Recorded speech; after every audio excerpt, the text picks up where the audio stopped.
Yitzchak, Rabbi Yaakov. Atakwadosh, Shemeka Kwadosh, Baruch Shemeka Lolam Ma'eh. Wesham B'nai Israel, Shabbat Lasso, Shabbat Ledolo Tam B'nai Olam. B'nai B'nai Israel, Oti Lolam. Kisha Shekmin Masa El Shaddai, where Shemayim, where Ta'aret Bayom Matvi, Shabbat, Varinach Pash. And the children of Israel shall keep the Shabbat, to observe the Shabbat, throughout their generations, for a perpetual covenant. It is a sign between me and the children of Israel that in 6 days the Most High created the heaven and earth, and on the 7th day he rested and ceased from his work. Baruch Shemeka, Baruch Imeneka, Baruch Torateka, Baruch Shateka, El Shaddai Melech, El Shaddai Malach, El Shaddai Ilo, Lolam Ma'eh, Baruch Shem Kabod Makuto, Lolam Ma'eh, Baruch Kabod Lohim Kumol Melech Elyon, Baruch Lolam Ma'eh. First of all, I'd like to give all honor and praise to the God of Abraham, the God of Isaac, the God of Jacob, the great, mighty, revered God, the Most High God, who bestows loving kindness and possesses all things, who remembers the pious deeds of the patriarchs, the Most High, slow of anger, great in kindness, forgiving iniquity and transgressions, but who will by no means clear the guilty, visiting iniquities of fathers upon children to the 3rd and 4th generation. The Most High's work is perfect for all his ways of justice, a God of faithfulness and without iniquity, just and right and seat. You may be seated. Giving due respect and honor to a head in Israel, my father, Chief Eleazar, to the chief men, princes, brothers and sisters, I say unto the tongue of my forefathers, Shabbat Shalom. Shabbat Shalom Lekah. Yom Teruah Shalom. Yom Teruah Shalom Lekah. This is a day to be respected and honored and revered. This was a day that the children of Israel met God. And this was the day that the children of Israel went into covenant with God, went into an agreement with God. Now, what was this agreement about? The agreement was because of everything that God did for us, we should feel grateful to give up your needs, to give up the things that you like, to give up whatsoever you need to give up to perform the will of God. And when people have a hard time giving up things to perform the will of God, then you ain't grateful. You are a person that do not acknowledge the good that God has done for you. That was the whole meaning of that whole time when the nation of Israel was brought to Mount Sinai. God went into a covenant with these people. Those are God's chosen people, and they was chosen because of Abraham. They was chosen because of Father Abraham. So now, we as a people are ungrateful. An ungrateful person only remembers your faults. And they disregard the good that you did for them. This is why when a person do good for you, the good that a person does for you never dies. Never dies. You always got to keep in mind, you know what? I'm not going to return the evil back to this person. I always got to regard and consider what this person did for me. So in return, I return the good back. We're going to go into Leviticus chapter 23, verse 23. Okay? Okay? Now, it says, and the Lord spake unto Moses, saying, speak unto the sons of Israel, and say unto them concerning the feasts of the Lord. In the Hebrew, it says concerning the appointed times. The appointed times. These were times that was appointed by God in commemoration, in remembrance of what God did for the nation, of what God did for us, right? When ye shall proclaim to be holy convocations, even these are my feasts. Did we hear that? He said, even these Shabbat, which ye shall proclaim to be holy convocation. A holy convocation is a holy gathering. That's right. We cannot observe these days without a holy gathering. Right. Which means if you decide to sit home and view and you're able to congregate, you violate the day. You violate the day. And this is why people get angry, because I'm going to tell you the way it is. That's right. I'm going to tell you and teach you the way it is from the book. Okay? Most of us have a way to gather. And we have camps that's close by for us. But we choose to sit home. Leave the viewing for the people that do not have a way to gather. There is no congregation around here. So therefore, I have to sit home and view. That's accepted. Yeah. But if you're able to congregate and you don't congregate and you decide to sit home because you don't feel like congregating, because you don't feel like leaving the house, or maybe they come up with an excuse and say, I'm tired. I've been working putting in hours. I got 6 jobs. God don't care about no excuses. You think God care about your excuses? That sounds like a you problem. That sounds like a personal problem. Don't let that get in the way of you serving God. God said, come, but you think every time I feel like getting up, from getting up 3 in the morning, going to work, and ain't coming home till 8 at night, 9 at night, and the only time I get a chance to sleep is Friday night. When I get up Saturday morning, guess what? My body's already wired to get up at 6. You know why? Because I get up before sunset to send up my prayers. I don't care if I was partying the next day, doing this the next day. I make sure I'm up at dawn so I can set up my prayers. Why? Because I got to show God the sacrifice. We have to learn the sacrifice for the will of God. We got to learn the sacrifice for the commandments of God. And when we don't sacrifice, we come up with excuses. Yo, son, I can't do this, son. You feel me? No, I don't feel you. Yo, son, I can't do this. You feel? No, I don't feel you. The only thing I feel is the fulfillment of the commandments of God. That's it. And one thing God said is to inquire. If you are interested, you will inquire. But only certain people will inquire or seek out the laws of God for to do them. These people has interest in God. You got to have interest in God to do these things. Right. And if you don't got no interest in God, what you mean inquire? What they gonna inquire? They're not inquiring nothing. But then we want to point the finger and blame. But it's your job to inquire. That's right. That's right, bro. It's your God to seek. God says to seek and inquire. So if you don't know, it's because you don't want to know. That's right. We got the book here. And this book consists of the laws, commandments, and statutes of God. Right. You can't tell God I didn't know. You know why? Because we got the book.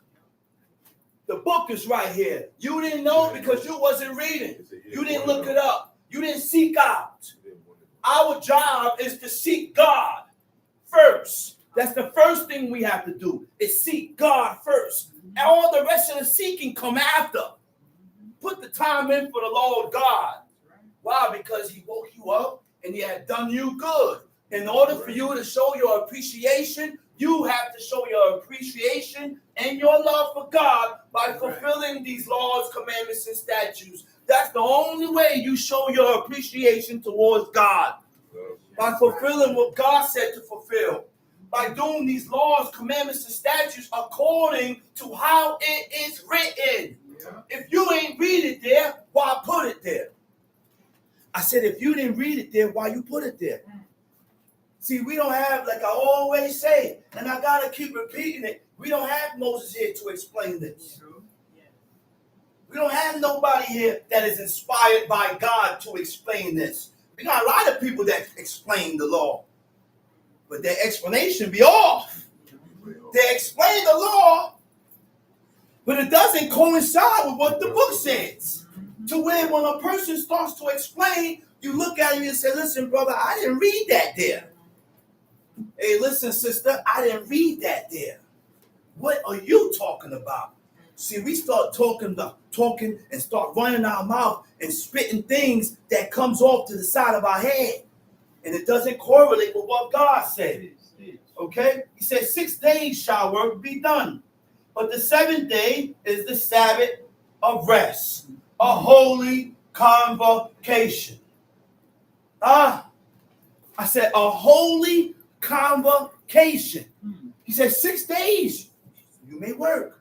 He said, but the seventh day, you got to rest. You got to desist. You got to stop working. Because this day calls for a holy convocation. A holy convocation is a holy gathering. I would never move. I would never move to Utah or to a place where there is nowhere for me to congregate. Never. You know why? Because if I ever do that, God will kill me. You know why? Because I've been living this way of life and convocating all my life. And when I move somewhere where I can't hold a convocation, guess what? I stopped. God is not going to look at my sin and say, well, brother, you moved. No, you moved because that's where you chose to move. You chose to move to that location. Before you move there, seek out whether there's an Israelite congregation there to congregate. You know why? Because I don't want God to look at me like a backsliding heifer that start to do law. You see our problem is? We start doing law and then we back up. That's called fluctuating. That's called fluctuating. Shifting and shifting back and forth. And when we shift back and forth with God, guess what? You are in the sift. That's what the sift means. When God said, I will sift the house of Israel, look up the definition of sift in the Hebrew. It means to fluctuate in opinion, to fluctuate in your purpose, to vacillate. A person that is undecided in his will, in his purpose. Mind not made up. This is why I choose God over everything. That's correct. I said I choose God over everything.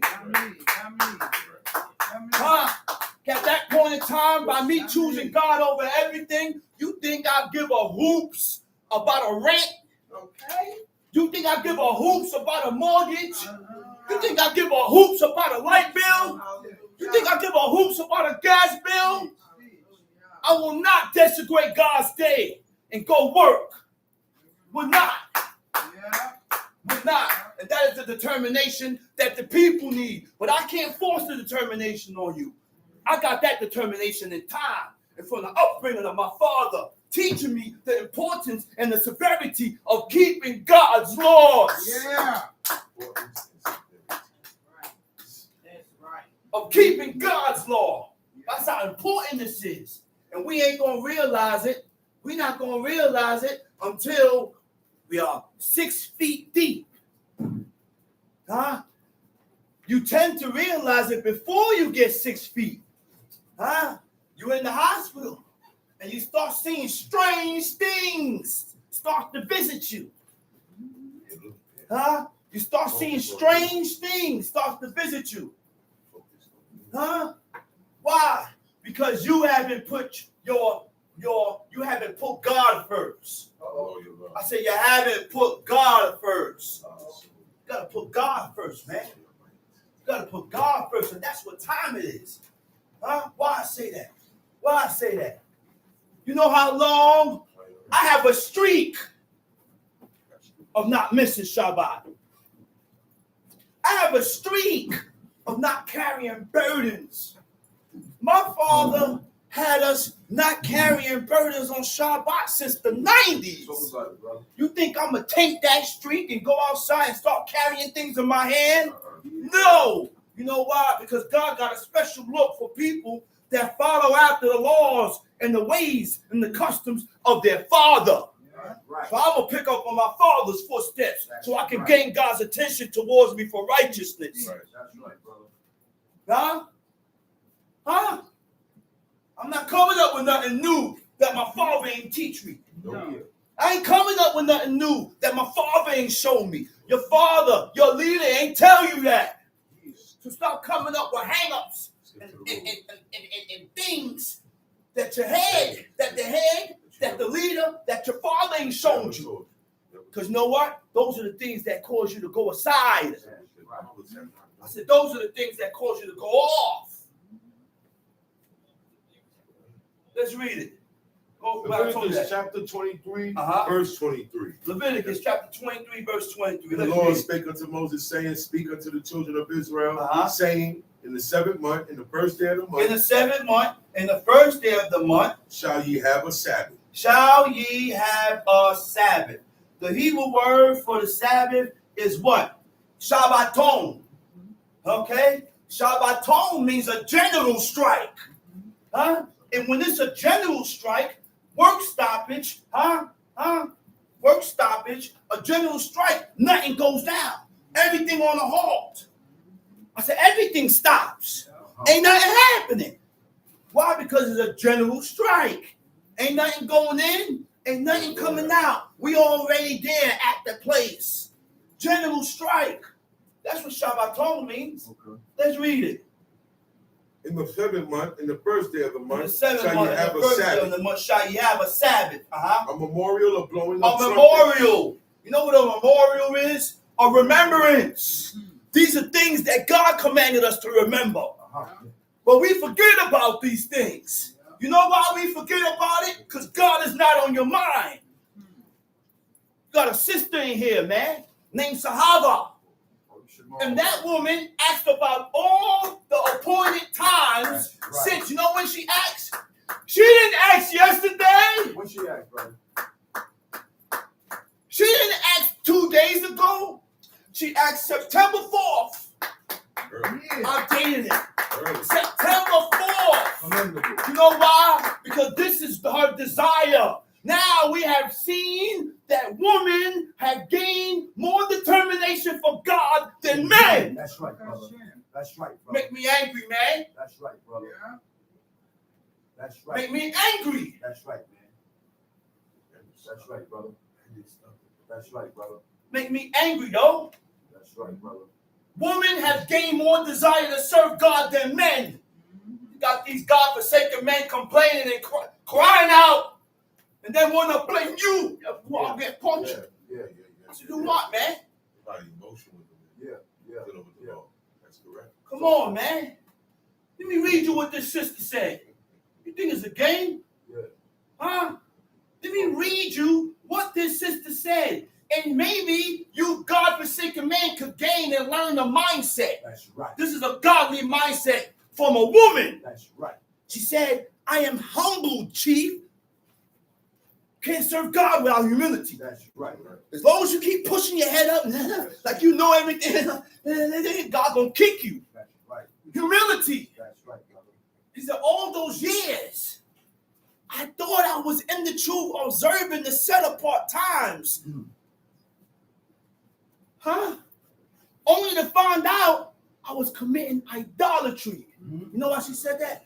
She said, because I realized that now that I'm being taught, I see that the things that I was doing before, I was doing it wrong.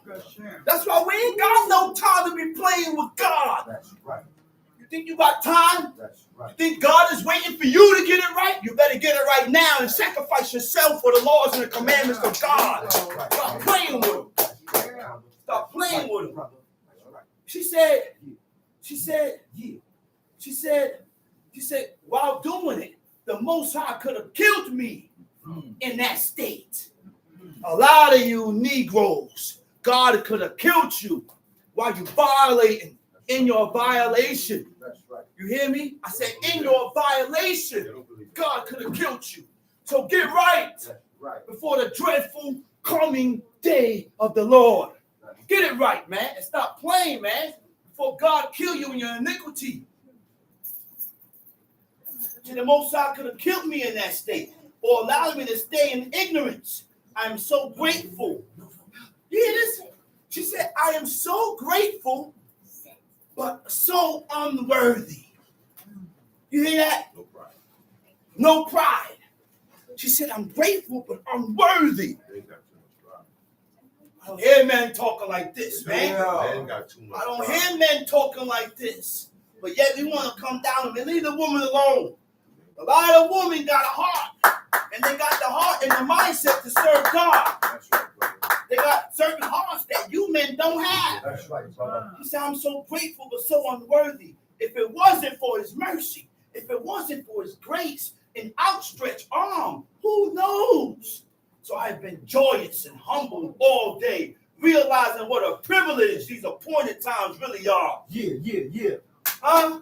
Yeah. Huh? And that's coming from a woman. Thanks, Those are words of strength. Okay. Yeah. Those are ways Come that on. how There you we go. need to approach God and live There you our go. life in a humble state, man. There you go. In a humble state. Let's read. Ye shall do no servile work therein. Ye shall do no servile work therein. Okay? People say you could cook because it's a feast. Huh? No, you can't cook. Not because it's a feast means you could cook. Okay, read the book. The only place where God said you can cook on is Feast of Unleavened Bread. Where Exodus 12, when God said, prepare that which you prepare that which ye shall eat. So whatever I'm going to eat, I can prepare it. But when you read about Yom Teruah, it did not give these descriptions. Okay? And then after I go here, I'm going to go into Nehemiah 8, and I'm going to approve. I'm going to approve and back up what I'm saying. Okay? Nehemiah 8 will approve what I'm saying. Okay? A lot of brothers is cooking, chefing up.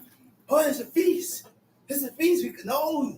It says no work. Servile work means meleket abora. Okay? Now, melaka and abad. Melaka means to labor, business, or work. Abad means to serve. Okay? Servile work therein. But ye shall what? Offer an offering made by fire unto God. There's an offering that comes with these days, man. Right. Every day. That's right. I said there's an offering that comes with the observance of Yom Teruah. But the reason why we can't do the offering, because God done kicked us out the land. Because we've been stubborn. Okay. We've been stubborn. We are unyield. We won't break. We continue to move in a form and a fashion, and we refuse to break ourselves. We refuse to break our spirit. You know how many times I read in the song where King David said, I have broken my soul. He said, I have broken my spirit. We got to break ourselves, man, from these stubborn and atrocious ways. Go ahead, verse 26. Leviticus 23:26. And the Lord spake unto Moses, saying, also on the 10th day of this 7th month, there shall be a day of atonement. It shall be a holy convocation. Okay, now, unto you. After Yom Teruah is the Day of Atonement. Right. The Day of Atonement is what? Yom Kippur. A day to get rid of iniquity, to make atone for your iniquities. But the only reason why these iniquities remain with us is because there's a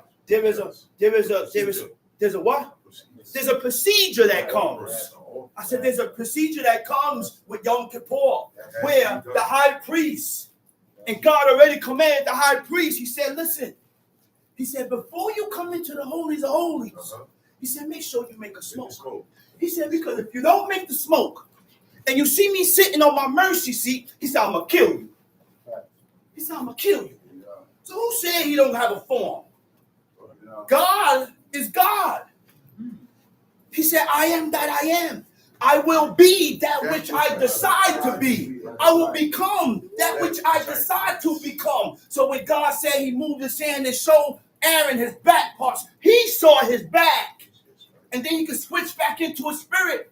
That's God. That's right. That's God. The anthropomorphic, that don't rock here.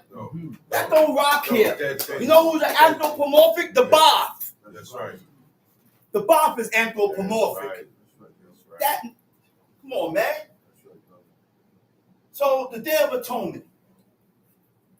We think when we fast, our sins is gone. We think when we fast after Yom Kippur that our iniquities is gone. But the only way to get rid of these sins, you got to stop. I say you got to stop. Stop doing what? Sinning presumptuously. And what King David said, The presumptuous person is what? Chief Malak? Cursed. That's right. So as long as you continue to sin presumptuously, Right. you are cursed. That's right, brother. Words of King David, Psalms 119, verse 23. That's right, brother. Huh? That's right. Huh? We got to stop shifting and changing the word of God. That's what the people do today. We shift and we change the word of God. Guess what? To benefit yourself. That's right. Stop changing God's word to suit yourself, to suit your own type of way of thinking. That's right. Let's keep these words the way it is. That's right. Because this is the only way we're going to get to God. Keep it the way it is. That's right. Tom Sheep. And ye shall afflict your soul. And ye shall afflict your soul. And offer an offering made by fire unto the Lord. Uh-huh. And ye shall do no work in that same day. For it is a day of atonement. It's a day of atonement. To make an atonement for you before To make the an Lord your atonement God. before, For whatsoever soul it be that shall not be afflicted in For that same day. whatsoever soul it be shall That shall not be afflicted. That shall in not same be day. afflicted in that same day. During the Yom Kippur, Day of Atonement, you got to afflict yourself. The affliction is when you go on a fast. Right. The only way to afflict your soul is to stop eating. That's right. That's it. That's the only way That's how you get your to soul. afflict your soul. That's how you touch And what has an effect while you're afflicting your soul is when you put on the sackcloth, when you put the dirt and the whatever on top of your head. But what's the use of afflicting your soul if you don't have no intentions of changing?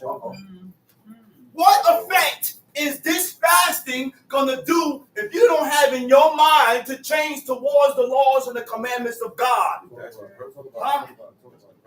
That is the purpose.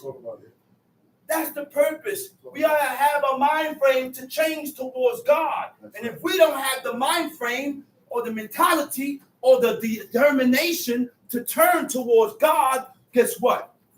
The laws you do, the fast you do, all the Shabbats that you sit in these chairs, none of it counts.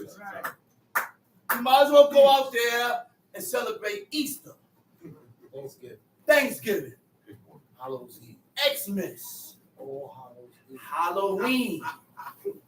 Go celebrate those pagan holidays, but leave God alone.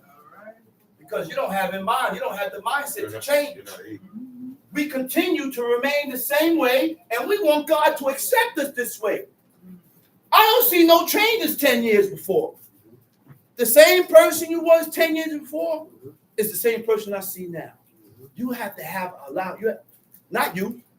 Other people have to look at you and say, man, Abraham really changed. Man, I see the difference. And that counts. He said, I notice it. And you know when it becomes real noticeable? When your parents say it. When your parents recognize it. Now God, now the scope is on you. That's a blessing. When your mother say that. She said, man, Abraham, I really appreciate Abraham, man. She said, man, that boy changed. He changed and this and this and this and this. And she's talking good about him. You know why? You know what happens after that? Those are blessings. They're blessings, brother. Blessings. Those are blessings. When your mama and your papa talk good about you. That's right. And uplift you. And when the parents uplift you, you're uplifted in the heavens. That's right, brother. I said, when your parents uplift you and exalt you with good words, guess what? God exalts you with. Y'all playing games, man. We playing games, man. What we really think is a game. That's right. Huh? A lot of us is cut off. Cut off because we still walking around here with the same state of mind, with no intentions of changing. Yeah. Yeah. Come on, man. Every last one of us got over 10 years in here. Over 10 years. It only take 8 years to be what? A doctor. I know dudes that been in the way of life since the 90s. And he still have a hard time putting on fringes. He have a hard time doing. Just leave, man. Just leave. There goes the door, the deli, the entrance. Go. But we ain't having chose. That's the problem. We have not chose life or death, good or evil, but choose life. So I can deliver my own children, so that I can deliver my kids. That's what God said. By me choosing life, I can deliver my kids. Psalms 1 tell you that. We're going to hit that too. We're going to hit a lot of highlights. We're going to hit a lot of highlights today. Don't get mad at me. It's just the word of God. It's just the word of God. I'm just speaking the word of God. But we tend to get angry at the messenger. And the word of God keep me passionate. I get passionate and I get crazy for the word of God. They've been wanting to stone him. Let's read. They want to kill the prophet. He shall be cut off from among his people. Ye shall be cut off from among his people. All that do what? Let's back it up. Shall not afflict their soul. Back it up, John. In that same day. For whosoever soul it be that shall not be afflicted. Whatsoever soul it be that shall not be afflicted. He said that soul shall be cut off. You know what cut off means? The Hebrew word for cut off is nikritah.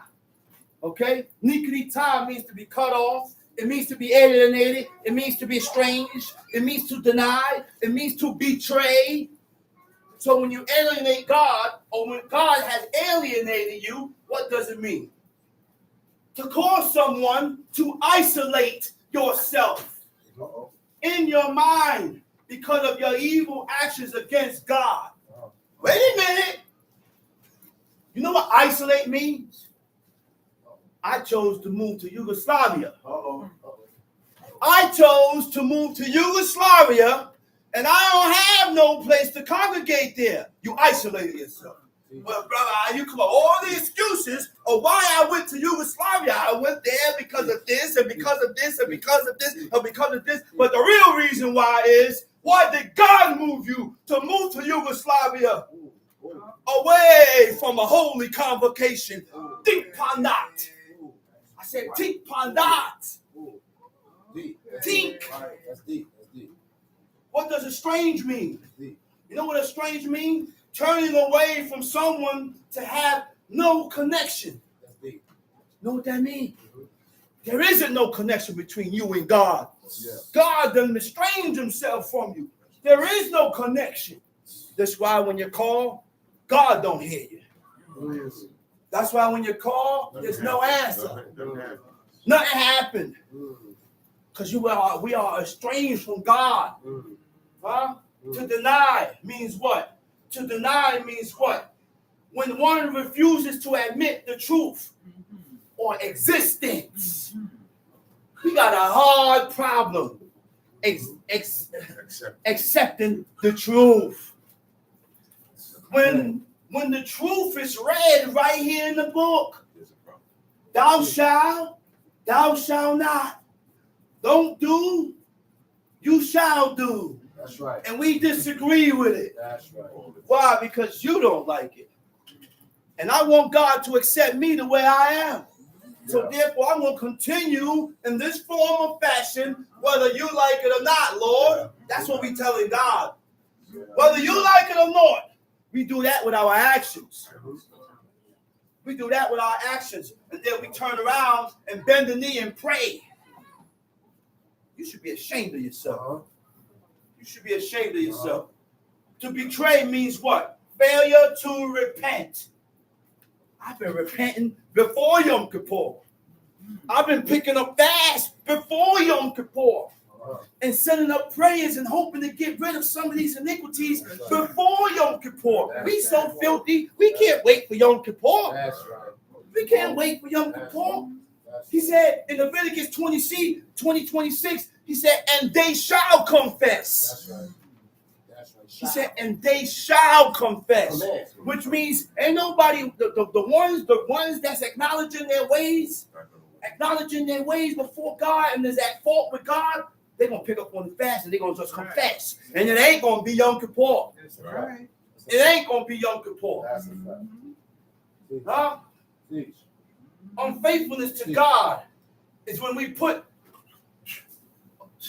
Oh my gosh. Unfaithfulness to God is when we put other pursuits before him. Lord have mercy. Uh-oh.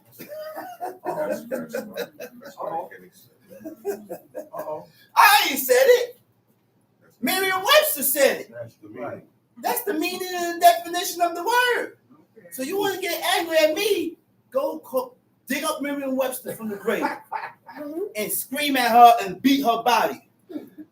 She's the one that came up with that. And we can't touch Merriam-Webster. You know why? Because there's different scholars, PhDs and archaeologists that come up with definition of these words. Then you look at the definition and say it don't mean that. Maybe you wasn't meant to be here. How about that? Maybe your purpose on earth wasn't to do this. How about that? That's why you fight and you fuss against every law that's spoken. Because this is not your purpose. Doing these laws, commandments, and statutes is not your purpose. It's not your purpose. Because if it was your purpose, you will buckle down. Number one, humble yourself before God. Come on, man. Humble yourself before God, man. You ain't nothing. I am unworthy. That's right. Come on, man. What's wrong with us? Let's read it, brother. Verse 30. Verse 30. And whatsoever soul it be that doeth any work in that same day. Whatsoever soul it be that doeth any work in what? In that same day. In that same day. The same soul. The same soul. Will I destroy from among his people. You hear that? He said the same soul that does any work on Yom Kippur, he said, I will destroy him. Why do you think that man died for gathering those sticks? Huh? Huh? You think you're going to get destroyed for violation of Yom Kippur and don't get ravished and destroyed for violating the Shabbat? That's right. Ain't no day more higher than the Shabbat. Let's get that straight. That's the most important. Most important. And being that everything is shifted, you may run into certain days that come up on Shabbat. But God is the one that gave it to us this way, because when we had it right, we didn't want to do it. When we had the right days, we didn't want to do it. So now we come up with calendars. Today ain't Yom Kippur. Next week is Yom Kippur. Today ain't Sukkot. 2 weeks ago was Sukkot. So now we want to go against the order that God set. Huh? Why haven't it came to you? You think this is something new? This ain't nothing new. My father used to do all that, but wisdom came to him. He said,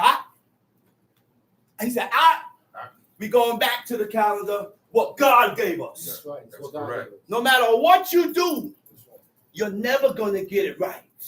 I don't care if you count the Omer after Mimakadat HaShabbat, like you hold it after the Shabbat, fool, and you count on the 50th day and get it, it still ain't right because everything else before was off.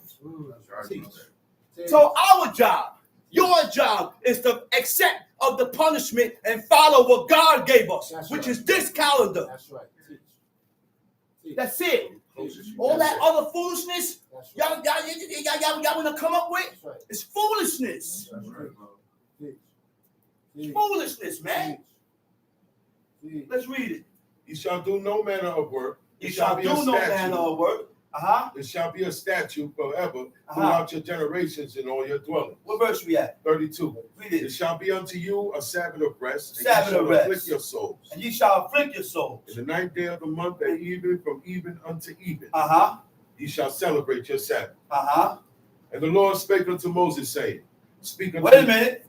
He said the 9th day of the month at even unto even shall ye celebrate your Shabbats. Okay? Go ahead. And the Lord spake unto Moses, saying, Speak unto the children of Israel, saying, The 15th day of this seventh month shall be the Feast of Tabernacles. Shall be the Feast of Tabernacles, which is the Feast of Booth. Feast of Booth is when we lived in tabernacles, in commemoration when we lived in tents while we was in the wilderness. Okay? Okay? So ahead, read. For 7 days unto the Lord. Verse 35. On the first day shall be a holy On the first day convocation. is a holy gathering. It's a holy convocation. Go ahead. You shall do no service. You shall do no service work. Service work is Maleket Avoda, Melaka and Abad. Okay. On those days, you cannot pick the broom up and sweep. On that day, you can't pick up no mop and mop. On that day, I'm not washing no dishes. Huh? On that day, I'm not taking no garbage out. On that day, I'm not cooking. Go ahead. Why? Because again, the only day that God said you can cook on was Feast of Unleavened Bread, where God said, save that which what? Which man shall eat, or whichever you got to prepare. You have to prepare it on that day. You can do that on the Feast of Unleavened Bread. And again, when I finish this chapter, I'm going to Nehemiah 8, and I'm going to show you where they did not prepare and make no food or cook nothing. Read it. Use the book to back up the book. Don't tell me nothing what comes on in your mind. Well, brother, I think you could cook because it's a feast. That's right. It's a feast. You gotta cook so we can eat. Coming out your brain. It's coming out of your fickle mind. Have we noticed that we all are sick? Okay. The only time we ain't sick is when we follow God 100%. That's right. Because when we don't follow God 100%, we start coming up with opinions. We start coming up with ands. We coming up with ideas, ifs, and buts. But everybody got one. Everybody got an and, if, and a but. All opinions. But does your and, if, and the but correlate with what God said? That's right. Stop playing with me, man. That's right. Stop playing with me. That's right. Nobody want to hear the real. That's right. Yeah. We've been passive and telling you nice, rubbing your back. That time is gone. Because these people been known by God for over 20 years. That's why God said, Joshua, whoever don't listen, kill him. Joshua said that.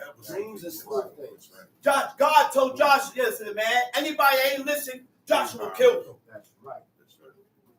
And these people today is worse than the ones back then. Yeah. If Joshua was killing them for not listening, these dudes today needs to be hanged. You got to catch a couple of them hanging off the light pole to instill fear in the people. Because we play around, man. We playing too much. When are we going to take this serious, man? Yeah. When? The book said don't eat blood and fat. Lord have mercy, brothers, eat more blood and fat. Eat more. Yeah. Check the grills. Yeah. You're going to see burgers. Yeah. Bloody red burgers sitting on the grill. That ain't beet juice. It ain't beet juice, brother. That's blood. But you don't have no fear for God. And what animals hot? You don't have no fear for God. And you don't serve God being cautious. That's our problem. We don't serve God being cautious. We don't say to ourselves, well, you know what? Maybe I shouldn't do this because I don't know and I'm not sure whether I'm doing it right or wrong. I have not read this in the book. I'm going by this. I'm going by this. I'm going by all these books. But it doesn't substantiate what the book says. Doesn't confirm what the book says. We got a problem. We got a problem, man. Tom sheet. Leviticus chapter 23, verse 36. 7 days ye shall offer an offering. 7 days you shall offer an offering made by fire unto the Lord. Unto the Lord. On the 8th day shall be a On holy the 8th day shall be a convocation holy convocation unto thee. Again, the 8th day and the first day is a holy gathering. A holy gathering is when people come together.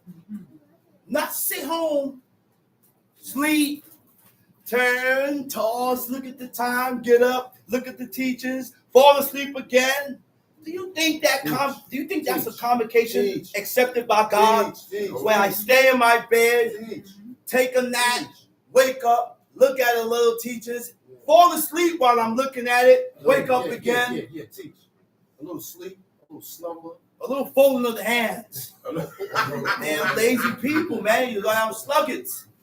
Get on up. Get up and serve God. Get up and serve God. Stop putting yourself before God. Stop putting your will and your desire before God. You can't serve God like that, man. Because we put ourselves before God first all the time. And if it means me getting backed up in my rent, if it means me being backed up in my bills, I'm backed up in my rent. I said, I'm backed up in my mortgage. I'm backed up in my bills. I'm not going to desecrate the day of God to work for no damn money. Not me. God will kill me. And I'm scared. I said, I'm scared. I'm scared. And you don't develop that fear just playing around. In time, soon I'll be afraid of all God's law. That's right. Right now, I'm just picking and choosing. I'm afraid of this and I'm not afraid of that. That's right. But by me pushing and pushing every day, you keep pushing and keep pushing. Now I'm a holy fear of God. You know why? Because I'm not playing no more. Things I need to be wearing and put into place, I gotta start doing it yesterday. Yesterday. Same here, John. You walk out of here, you gotta look like Hebrews, man. Because how you look tells me how you think. Right. How you look tells me who you are. Right. Hey. Call Moses an Egyptian. They call Moses the Egyptian because he looked like an Egyptian, not because of the color of his skin, because he had the clothes of an Egyptian. So you are depicted according to how you're dressed. So keep wearing the suit and ties, brothers. Suit and tie. You know what the symbols of the suit and tie is? The hangman noose. That's what that represents. When black slavery, when black people used to get hanged on light posts. Next thing you wake up, you hanging.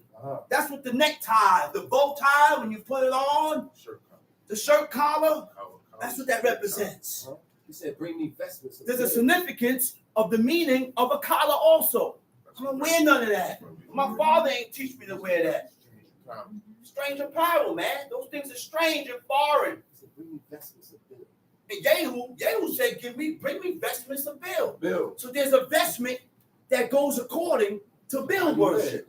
There's a vestment that goes according to Christians. There's a vestment that goes according to Muslims. And there's a vestment that goes according to Hebrews.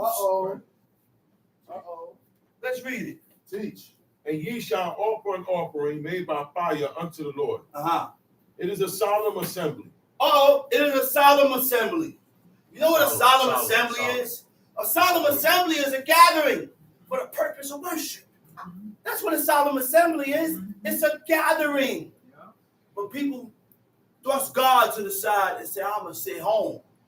I don't feel like gathering. Again, leave the viewing for the people that can't gather. That's right. But if you are able to gather, by all means, gather. That's right. The whole day is accepted by God, man. That's right. The whole day. We wasn't taught to gather in the morning and then go home in the evening. When we had convocations, we came there strong. In the mornings, you gather and we have holy convocations. We break. And when we come back, everybody you saw in the morning was there in the evening. Not now. Dude gathered in the morning. Next thing, he disappeared later on. He got to go. You got to go home. You got that right. Let's read it. And ye shall offering made by fire unto the Lord. It is a solemn assembly. It's a solemn and ye assembly. shall do no servile work and ye shall do no servile work therein. Again, servile work in the Hebrew is meleket abodah. Come from the word melaka and abad. Okay? Labor, business, work, servitude. Housework is included. You cannot do housework. Can't be mopping and sweeping. That's housework. You can't wash dishes because there's no separation from the 6 days. Time sheet. Leviticus chapter 23, verse 37. Time sheet. These are the feasts of the Lord, which ye shall proclaim to be holy convocations, to offer an offering made by fire unto the Lord, a burnt offering, and a meat offering, a sacrifice, and drink offerings, everything upon his day. We can't do none of these offerings now. We can't do none of these offerings now. Burnt offerings, peace offerings, meat offerings, sin offerings. And this was our only way of getting back in favor with God. This was our only way of getting rid of iniquity, because the person that was doing the offerings was the ones that was accepted by God. So when the high priest sent the offering up, the priest is accepted, and he accepted everything from his hands. You're a wicked soul, but because it's coming from the high priest, I will accept it because of him. That's why Saul. I said, that's why King Saul went to Samuel. He said, worship with me, please, in the sight of the people. Facts, bro. And he was told that God rejected him. Come on, man. He told King David, he told Samuel, he said, pardon my iniquity. When you look at the definition of pardon, it's nasa. Nasa don't mean pardon. Nasa means to lift up. Nasa means to bear. And you think he gonna ask Samuel something to do that couldn't be done? You know what that is? To lift up a sin off a person? To bear sin off of. Teach, bro. Let's read. Beside the Sabbaths of the Lord, and beside your gifts, and beside all your vows, and beside all your freewill offerings, which ye give unto the Lord. Also, which ye give unto the Lord. You're right. Which ye give unto the Lord. And we have to be patient with people that don't know. Exactly. Yes. I agree with that. You have to be patient with if you don't know. But what you do with a person, what about a person that known for 20 years? No, it's not. It's different. 15 years? Yeah, get away from them. 30 years? Yeah, get away. I know dudes that knew about this way of life since the 90s. Right. And they still struggling. Patient with them? No. Come on, man. When are we going to make our mind up? Patience going to the ones that don't know. They're just coming in. That's right. These suckers been knowing. That's right. They've been taught for years, over 10, 15 years. 20. By the best. 20 years by the best. 30 years. Let's read it. Verse 39. Also, in the 15th day of the 7th month, when ye have gathered in the fruit of the land, ye shall keep a feast unto the Lord 7 days. On the first day shall be a Sabbath, and on the 8th day shall be a Sabbath. And ye shall take you on the first day the boughs of goodly trees, branches of palm trees, and the boughs of thick trees, and willows of the brook. And you shall rejoice before the Lord your God 7 days. 7 days. See, while you're observing the Feast of Tabernacles, Feast of Booth, these are the things that you should go get to celebrate the Feast of Tabernacles, Feast of Booth. Tom Sheep. And you shall keep it a feast unto the Lord. Unto the Lord. 7 days in 7 the year. days in a year. It shall be a statute forever in your generation. Uh-huh. You shall celebrate it in the 7th month. Uh-huh. You shall dwell in booths 7 days, all that are Israelites. Okay, let's cut that. Let's go to Nehemiah 8. Now I'm going to prove to you that cooking on the day, on Yom Teruah, is a violation. Okay? A violation. Nehemiah chapter 8. Nehemiah chapter 8. And all the people gathered themselves together as one man into and the all street. The people gathered themselves together as one man. You didn't find stragglers. Okay. These are things that people wanted. Okay. They wanted God. Okay. They desired God. I didn't have to call Chief Hooger and say, brother, it's time to congregate. Teach. Nobody had to be called and told. They wanted. Because this is what they wanted. Uh-huh. But we are not showing our interest for God. So you want to be held by the hand and cross the street. Come on, let me show you how to cross the street. Okay, wait for the cars now. And if you see the light, the cross on the red, not in between, but never on the green. And you got to teach these people, little by little, grown suckers. You got to show them how to cross the street. Grown suckers. You know, sometimes you get tired, man. Sometimes you get tired. Sometimes you get tired. That's why at a point in time, Moses, the all merciful, like we had the merciful God. He had the mercy of God. Facts. God is all merciful. Facts. He had a Well, Moses had the mercy of God. That's right. And even though these people was messing up, he still had mercy. Right? But then there came a point in time That's right. where the same people caused them to sin. That's right. And now he can't go into the land. That's right. So now Joshua come up. Oh. Joshua ain't had the mercy like Moses. I said, Joshua ain't had that mercy. Now it's time to kill him.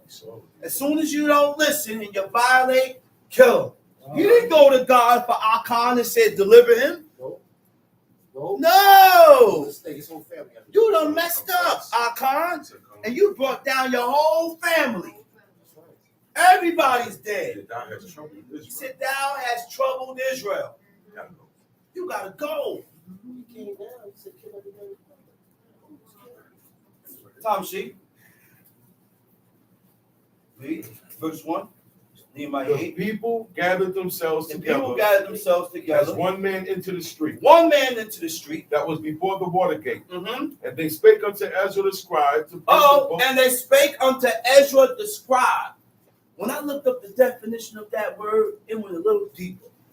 It said, "Hasofer," that means scribe, right? You know what else is said underneath that dictionary from the 1800s? It says, skilled in the laws of Moses. That's right. Ezra. I mean, he was. That man was versed in the laws of God, not versed in the history. Okay. Not versed in none of that. Okay. He was versed in the laws of God, and that's why that man was so strong and fervent, and he sacrificed for the commandments and the laws of God. He done left off from his own family. I say he done left off from his own family to inquire. Left off from the worldly things to inquire of God. Talk about it, bro. Tom Sheet. The book of the law of Moses, which the Lord had commanded to Israel. Verse 2. And Ezra the priest brought the law before the congregation, both of men and women, and all that could hear with understanding. And all that can hear with understanding. I looked up the definition of scribe. You know what the definition of scribe said? Someone who makes written copies. You know, so what that tell you? He was writing and copying the law. He wrote a copy from the, oh man. So understanding, right? Verse 2, right? It says what? He says, Ezra the priest brought the law before the congregation, both of man and woman, and all that could hear with understanding upon the first day of the 7th month. Okay, hear with understanding. The Hebrew word for that is bing, bet yod nun sofi. It means to understand. It means to discern, right? To discern means to listen, to comprehend, not listen to argue, not listen to debate, not listen with a negative mind frame, because you are already disregarded once I'm speaking. Okay, listen to comprehend. To process the meaning while relating to the existing knowledge. So while I'm processing it, I'm relating it to what God said. This is what you compare your information to. You see that, man? This is what you compare the information that you get from these books outside of this.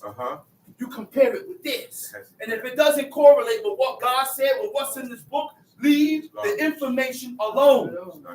I ain't never read in a book where God said it takes you 18 minutes for leavening to go into the dough.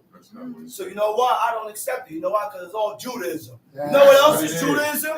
You know what else is Judaism that I did studies? You ain't gonna find it out if you don't study. Fool. You gotta study, people. People say, what you call that? Name calling. Public naming. Public naming. Hey, John, have you ever read about public naming in the book? No, I I ain't never read public naming in this book. I said, but I can tell you where it came from, people. Huh? You know where public naming came from? Judaism. It's not of Israel culture. It's not about Hebrews culture. This is not our customs. This is not our traditions. This is not our practices. And we read other books and incorporate other things with what God said. I ain't never read about a bar mitzvah. So why is Israelites having a bar mitzvah? I ain't never read about a bat mitzvah. So why Israelites having a bat mitzvah? What is our problem? We cannot get to God moving like this. Huh? We can't get to God like this, man. He said to understand after careful observation, distinguishing it from what is good or evil.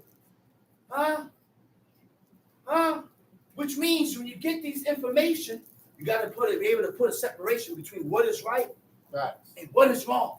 Distinguish. Okay? Truth or error, goodwill and misleading influences. Misleading influences. This is the information that I get outside of this book. It will cause you to go astray. It will mislead you. So keep adding on these books and going according to these books that doesn't correlate with what God said. Let's read. And he read therein before the street that was before the water gate, from the morning until the midday. Okay, wait a minute. He said he read where? Read that over. And he read therein before the street that was before the water gate, from the morning until midday. Until midday. Wait a minute. You know what's the Hebrew word for morning? It ain't boqued. It's not boqued. It says ord. You know what ord means? Light. First light. The first light. Break of dawn. The break of dawn. Okay. As soon as it started to get light. That's when they start Okay. coming out. From the morning, light of the day. Daybreak. This is not daybreak. The day broke already. Read that verse over. And he read therein before the street that was before the water gate, from the morning until the midday. To the midday. Before the men and the women, and those that could understand. And those that can understand. Stop worried about the babies. Yeah. Leave the children alone. Yeah. All right? The children cannot discern or distinguish between what is right and wrong. You can distinguish between what is right and wrong. You know. This ain't no joke. This ain't no joke, man. 5-year-olds in the people. This ain't no joke. So people that cannot distinguish between what is right or wrong by God, you shouldn't be putting these kids on the beamer to say prayers. They're not able. They're not Samuel. They're not Samuel at 5 years old. They don't got the mentality of Prophet Samuel or Josiah, king at 7 years old. The children today don't have that mentality. You know how you nurture it? You nurture that at home. You don't develop it putting them on this beamer. That's correct. Tom Sheep. And the ears of all the people were attentive unto the book of the law. You mean to tell me you didn't have nobody falling asleep in the congregation? Everybody, grown men, sit in congregation and fall asleep. You know why? Because it ain't interested. That's right. But if I put the movies on, movies, whatever you're interested in, it's what you're going to be more into. What you're going to be more attentive to. Huh? We got to train yourself to be more interested in this. And how do we train ourselves to be more interested in this? Forcing yourself and making yourself read. You know why? Because in the beginning, you ain't going to like it. In the beginning, you ain't going to want to read. In the beginning, you ain't going to feel like to read. But you have to keep doing it so you can rule your spirit and corral the evil that you got in you. Now, in time, I look forward to opening this book. Now, in time, this is my delight. I want to sit down and read. right. Look forward to the Shabbat. Look forward to these days. It's not a burden. It's not a burden no more. It's not a But problem. these are the days and the things that I look forward to. That's right, brother. Yeah. But people look at these days as burdens. It's a problem. Yeah, it's a problem.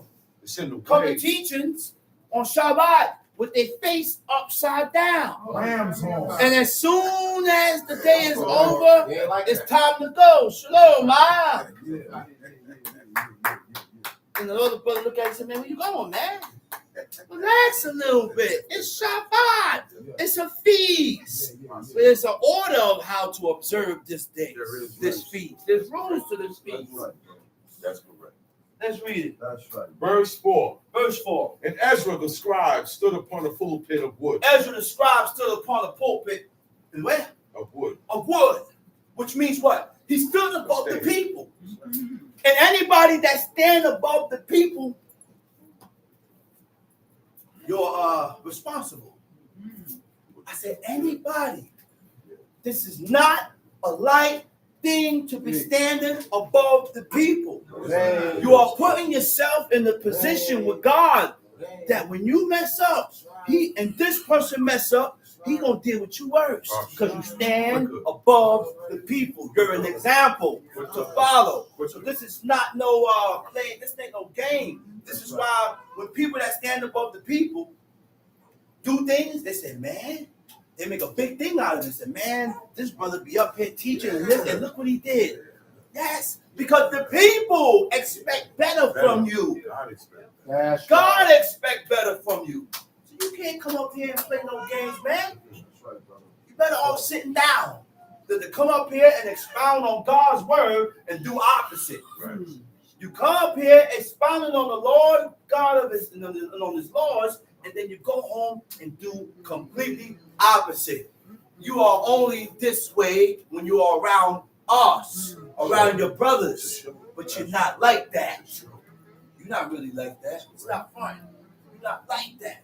Because if you was like that, I'll be like that when I'm not around you. Right. That's right. I'll hold this when I'm not around you. That's I right. stand for this when I'm not around you. Uh-huh. That's And right. I don't read for people to see because I like to read. I'm home by myself and I read. That's right.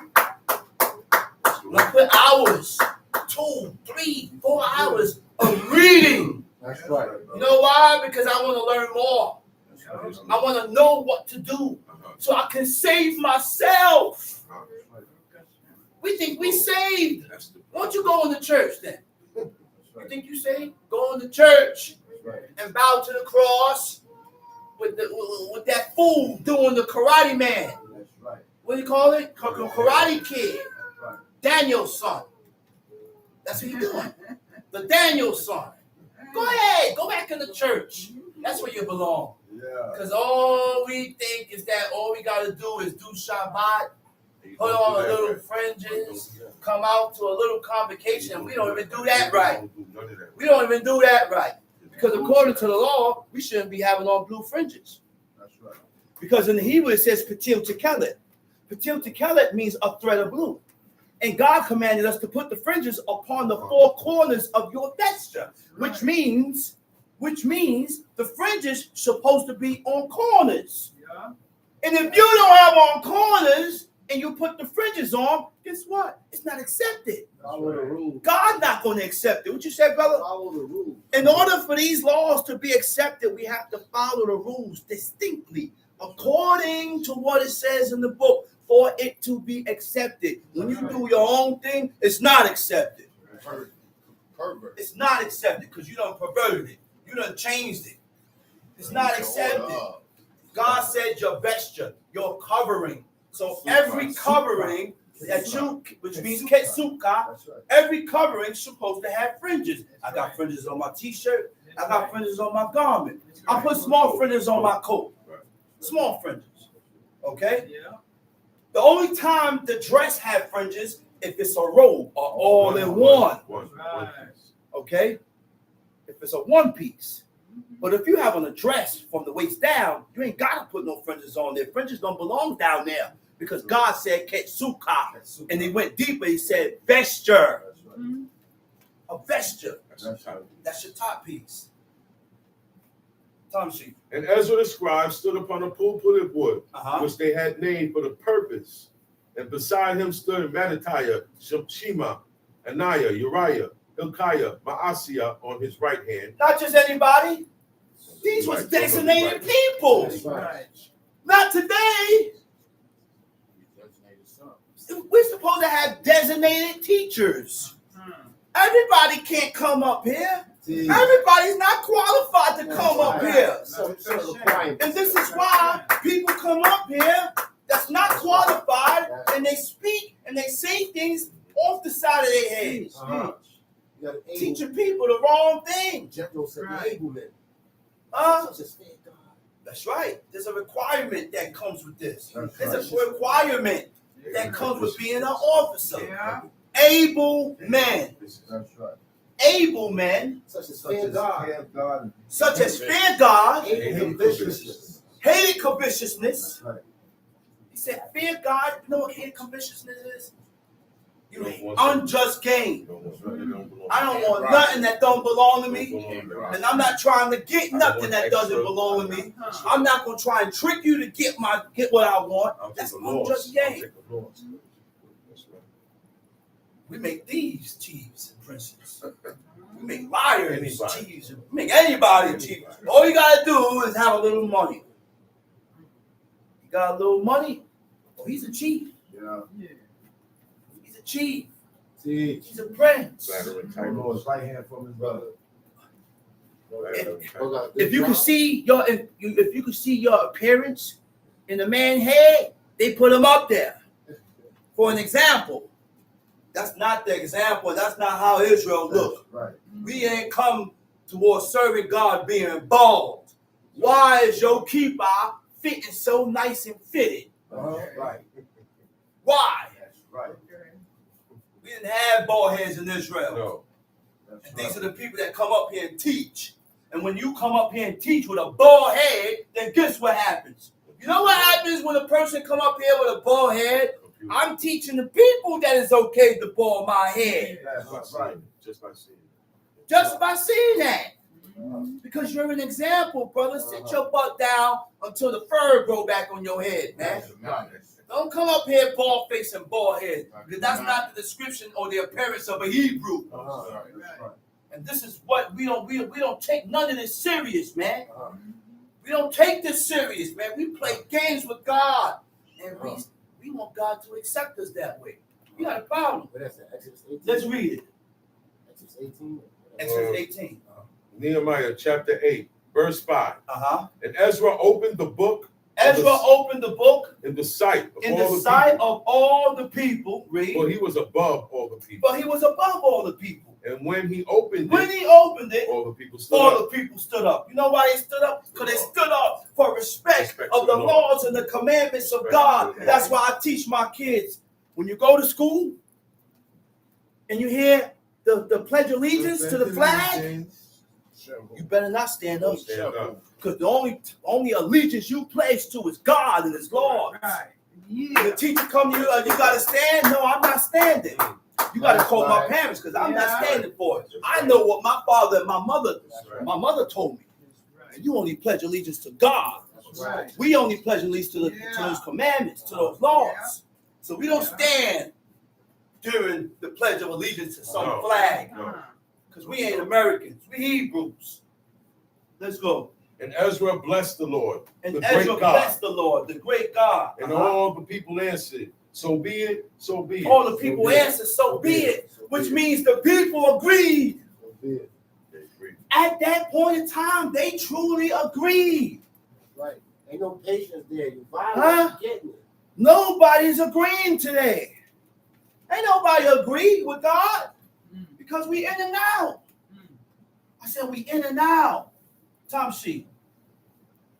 And they bowed their heads and worshiped the Lord with their faces to the ground. They bowed their heads.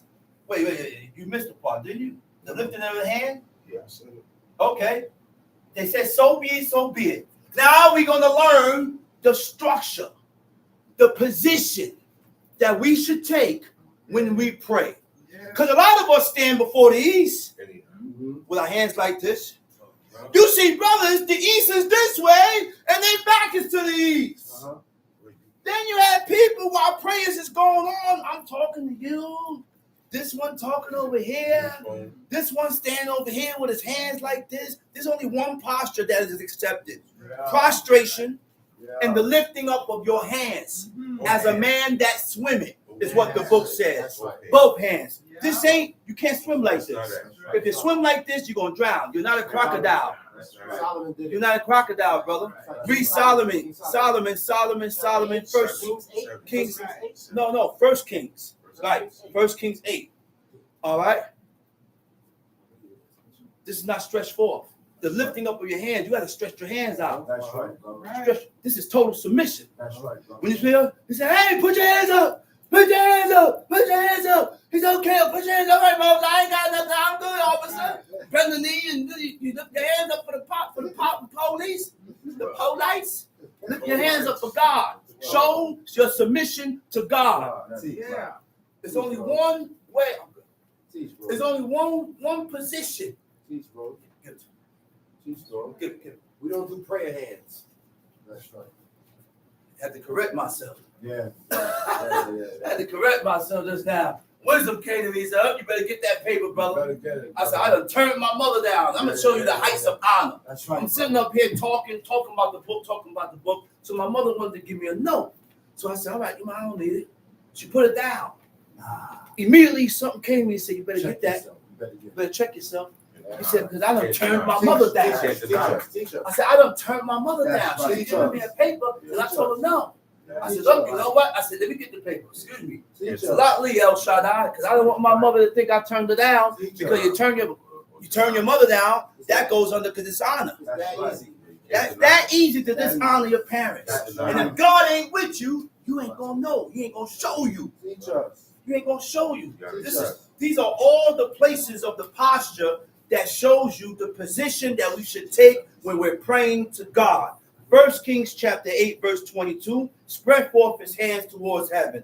1 Kings chapter 8, 38, spread forth his hands towards this house. Right? 2 Chronicles 6, 12, to spread forth your hands. 2 Chronicles 6, 29, spread forth his hands in this house. And then in Isaiah 25, verse 11, he said, you spread forth your hand. He said, as he that swimmeth, spread forth his hands, which means when we are praying before God, the position that we should be taking is our hands spread forth. On our knees. Fully accepted. And if I'm not like this on my knees, I'm prostrated. When we take up any other position, God ain't accepting that. That's right. That's right. Tom Sheet. With lifting up their hands, and they bowed their heads and worshiped the Lord with their faces to the ground. Also Yeshua, Bani, Sherebiah, Yamin, Aku, Shabbatiah, Hodiah, Maaseiah, Kelita, Azariah, Josabad, Hanan, Peliah, and the Levites caused the people to understand the law, and the people stood in their place. So they read in the book in the law of God distinctly. So they read in the book of what? In the book in the law of God distinctly. You know what distinctly means? Parash. It means to distinguish between. It means to distinguish between, to make a difference. We didn't do nothing like the people round about us. That's what the law does. It makes you separate. It makes you separated, man. It means to make a distinction, to make clarification, to explain, to clarify. Sometimes you gotta break it down. Because sometimes you gotta explain it. And your explanation has to be according to what the book says. Don't come up with your own explanation about what you think it means.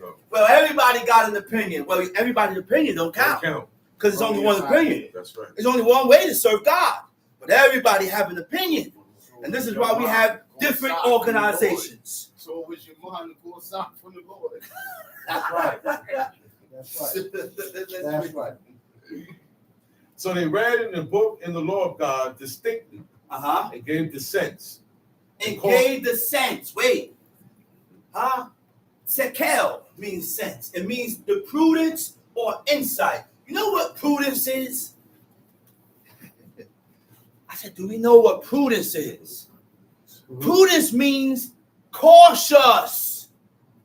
To be cautious in your actions. Be cautious in the things that you do. Be careful in the things that you do. Because what I'm doing, I may be in violation. Why we don't think like that? And because we have this mentality, why nobody said, well, you know what? In Jeremiah 17, it said you should not exit your house with a burden. And a burden doesn't depict or tells us how heavy. It just means anything that is carried. So therefore, for me to be on the safe side, and by me being cautious, I ain't walking out that door with nothing in my hands. Right. We ain't cautious, man. That's right. You see people with water. You see people with a whole bunch of things in their hands. They don't serve God with cautiousness.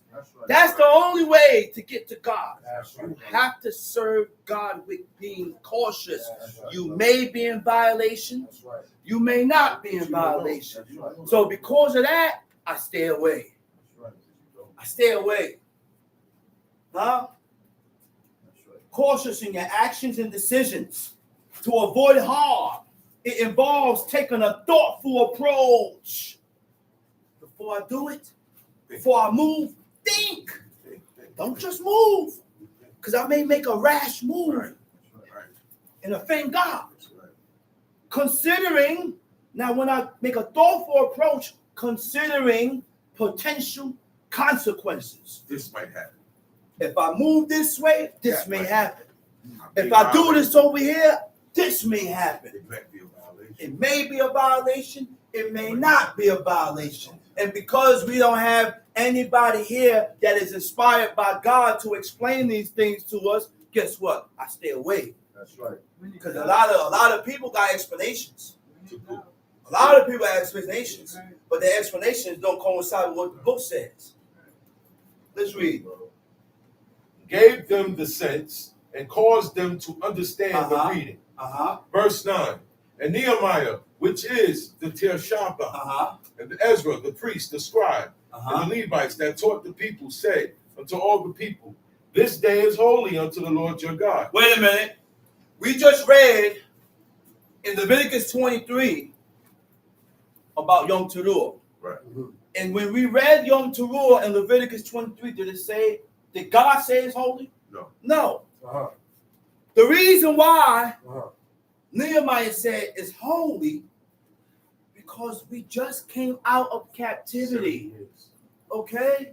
We can make this day holy by setting it apart, by setting it aside. Okay? Now, he said, now let's read now. He said, this day is holy. Read. This day is holy unto the Lord your God. Okay. Mourn not. Mourn not. Nor weep. Nor weep. For all the people wept when they heard the words of the Lord. Okay, let's read. Then he said unto them, okay, now, this is where I want to get to. God said, the people said, we could cook on this day because it's the feast. Now I'm going to show you why we can't cook. I'm going to show you why we can't cook. See, people talk, but they don't use the book to back up what they say. They don't use the book to back up what they say. You know who back it up? Them. And that's their mentality. What about God mentality and how God thinks about it? That's what counts. So now we're going to see why we cannot cook today. The only day that we should be cooking on is the Feast of Unleavened Bread, because God says, save that which every man shall eat. Okay? It don't say that for no other day. Let's read it now. Let's hear it. Verse 10. Verse 10. Then he said unto them, go your way. Go your way. Eat the fat. Eat the fat. And drink the sweet. Drink the sweet. And send portions. Send portions. Unto them for whom nothing is prepared. Okay, now. They ain't got nothing prepared. Why Nehemiah tell them to go cook? Okay. Nehemiah said, don't cook. Okay. He said, you ain't got nothing prepared and you ain't got nothing to eat. You got enough? Give them portions. Because you can't cook. That's right. Today is set apart. Do not cook on Yom Teruah. Okay. That's right. If you don't have nothing prepared to eat, you don't have nothing cooked from the day before, it's your job that if you have enough portions to give him. That's right. Okay? That's right. That's why I don't cook. That's right, bro. That's why I don't cook. Ain't nobody can show me where it's accepted where they cooked in the book. Use the book. Use look. Tom sheet. And send portions unto them for whom nothing is prepared. For this day is holy unto our Lord. Neither be ye sorry, for the joy of the Lord is your strength. Tom sheet. So the Levites stilled all the people, saying, hold your peace, for the day is holy. Neither be ye grieved. And all the people went their way to eat and to drink and to send portions and to make great mirth, because they had understood the words that were declared unto them. That's right. Read. And on the second day were gathered together the chief of the fathers of all the people, the priests and the Levites, unto Ezra the scribe, even to understand the words of the law. And they found written in the law, which the Lord had commanded by Moses, that the children of Israel should dwell in booths in the feast of the 7th month. The children of Israel shall dwell in booths in the feast of the 7th month. Read. And that they should publish and proclaim in all their cities and in Jerusalem. Now, the book tells us to dwell in booths. When the feast of booths come, I ain't gotta build no booth outside. You know why? Because we was commanded to live in it. Not go in there, say a prayer, and then come out. Not go in there, eat some food, and then go home. No, when I build that booth, I ain't coming out of there. I'm not coming out of there. The only time I come out of that booth is to use the bathroom.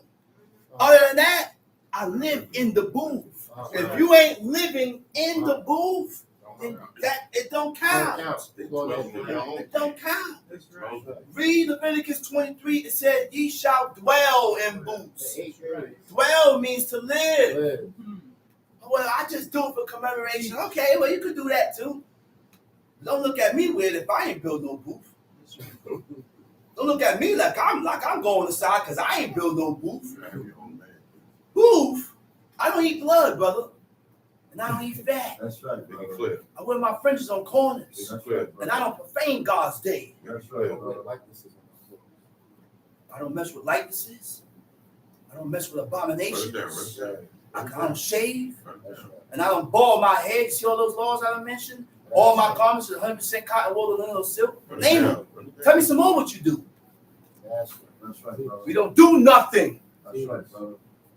And that's how you keep the laws of God in perfection. In the laws of God, and these laws that you know to be lawful and right, perfect those laws. By not backing up and shifting and fluctuating. Come on, man. You send a brother down and say, how much laws you do? He can't count, he can't give you one. Then he do constant. Think about yourself, people. Talk about it. Sit down. Talk about it. And ask yourself, you know what? That is a good idea. How much laws do I do, really? Talk about it. And you sit down and bethink yourself. And then you won't realize that you ain't doing nothing. You ain't doing nothing. Nothing. We teach you about the sugar. Disregarding. Still The sugar is processed with bones. Google it if you don't. So therefore, because the sugar is processed with bones, guess what? I have completely eradicated all sugar out of my diet. Yeah. The only sugar I use is what? Terminado sugar, raw sugar.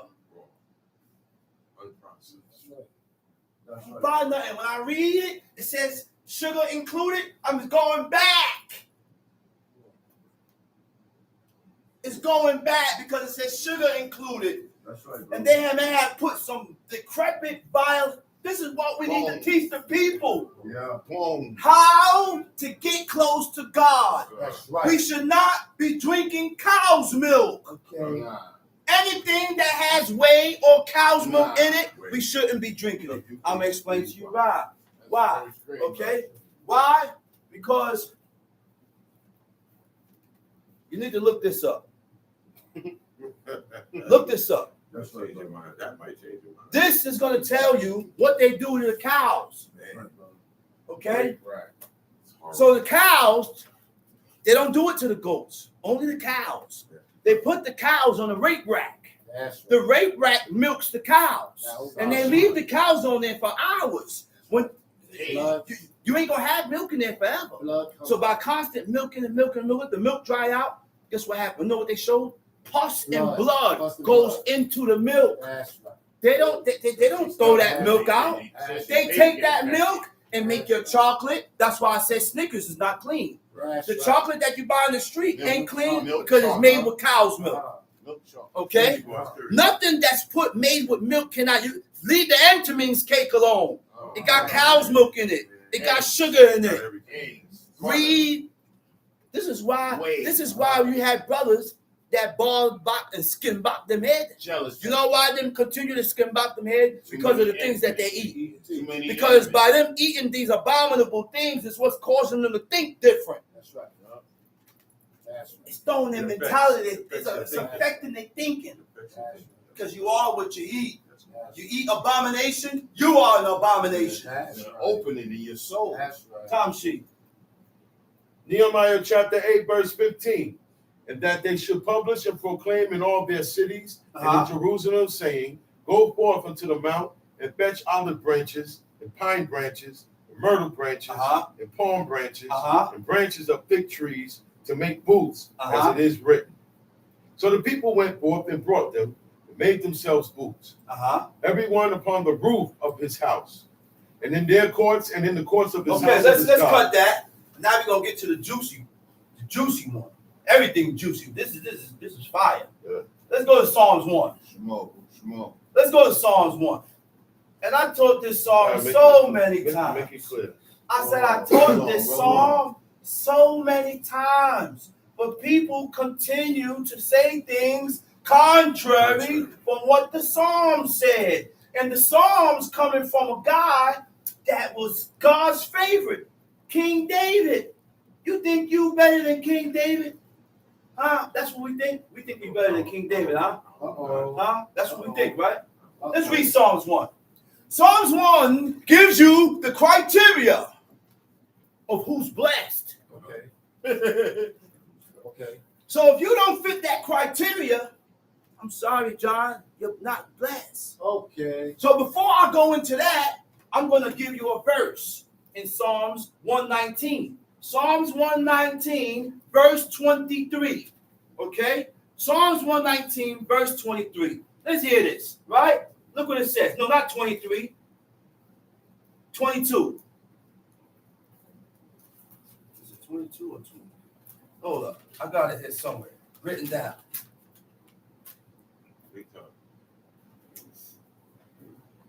There it is. 21. I'm sorry.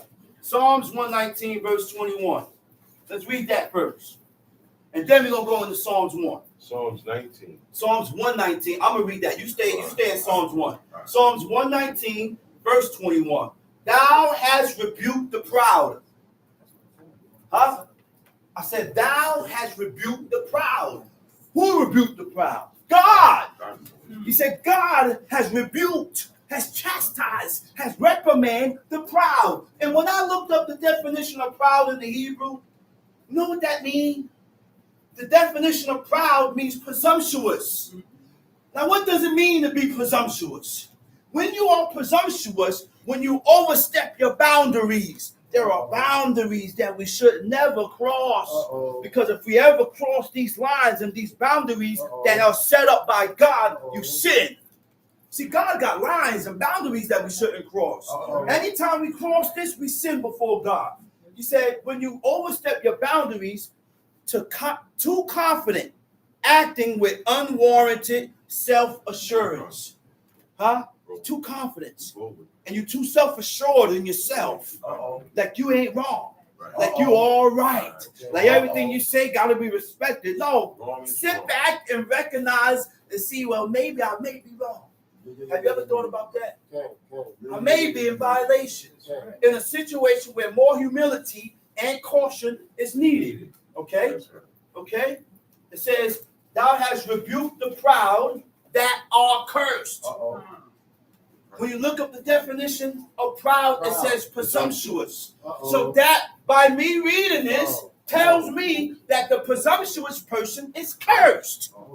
The only way not to be cursed is to stop sinning presumptuous. As long as you continue to sin presumptuously, King David said you're cursed. Okay. I ain't said it. That's right. Just right. King David said it. That's right. This is Psalms chapter 119, Gmail, verse 21. So if you think you better than King David, then you need to write up your own songs. Facts. Come up with your own description of what verse is and see if God accepts it. Okay? As long as you continue to sin presumptuously, you're cursed. So now we're going to go to Psalms 1 now. Now we're going to hear the criteria of what is blessed or who's blessed. I'm telling you. Let's read. Psalms chapter 1. Psalms Blessed chapter 1. is the man that walketh not in the counsel of the Okay, ungodly. blessed. Anybody that's blessed, it means to gain favor. That's right. Huh? I say you're only blessed if you have gained favor in the eyes of God. How do we gain favor in the eyes of God? By twiddling our toes? By talking about it? By doing. By doing and changing. That's right. By doing and changing. By doing and changing. By doing and changing. Right? It means to gain favor, to glorify. Blessed is what? Blessed is the man that walketh not in the counsel of the that ungodly. walketh not in the counsel of the ungodly. Huh? Lo halak ba'azeret, ba'azet, reshaim. Huh? Not to be influenced by the advice. Right. Not to be influenced by their opinions. Not to be influenced by their values of those who are morally corrupted. Which means what? Don't listen to them. Don't listen to them. Don't say it in the book. Don't listen to them. If you don't say it in the book, don't listen to them. And how you can tell if a monkey wicked? All you gotta do is take his hat off. That's right. That's right. We got a hat on. I said, all you gotta do is take his hat off. And if he got hair on his head, That's right. he got hair on his face, he looked the part. Look at how a person lived. And if their life is in accordance, to what God said, and they pushing and they trying and pushing, you can tell when a person is pushing for God, That's man. right, brother. You can tell. All the qualified IDs. Right. Huh? Sister said, efforts not to keep doing the same wrong continuously. So if she know it, why we don't know it? Why do we continue to do the same thing that God has said is wrong continuously? Right. We know the law, but we take the laws of God and we cast it. But it's easy to be wicked here. Easy. Okay? He said, never follow in the ways of those who disregard God's law and principles. Not following a particular path or way of life. Go ahead, read. Nor standeth in the way of sinners. He said, wait a minute, go back. He said, blessed is the man that walketh not in the counsel of the ungodly. In the counsel of the ungodly. Counsel means advice. It means guidance. So when a person when your mind is not towards God, his or her ideas or beliefs or advice will be according to their heathenistic mindset. Huh? Oh, look, man.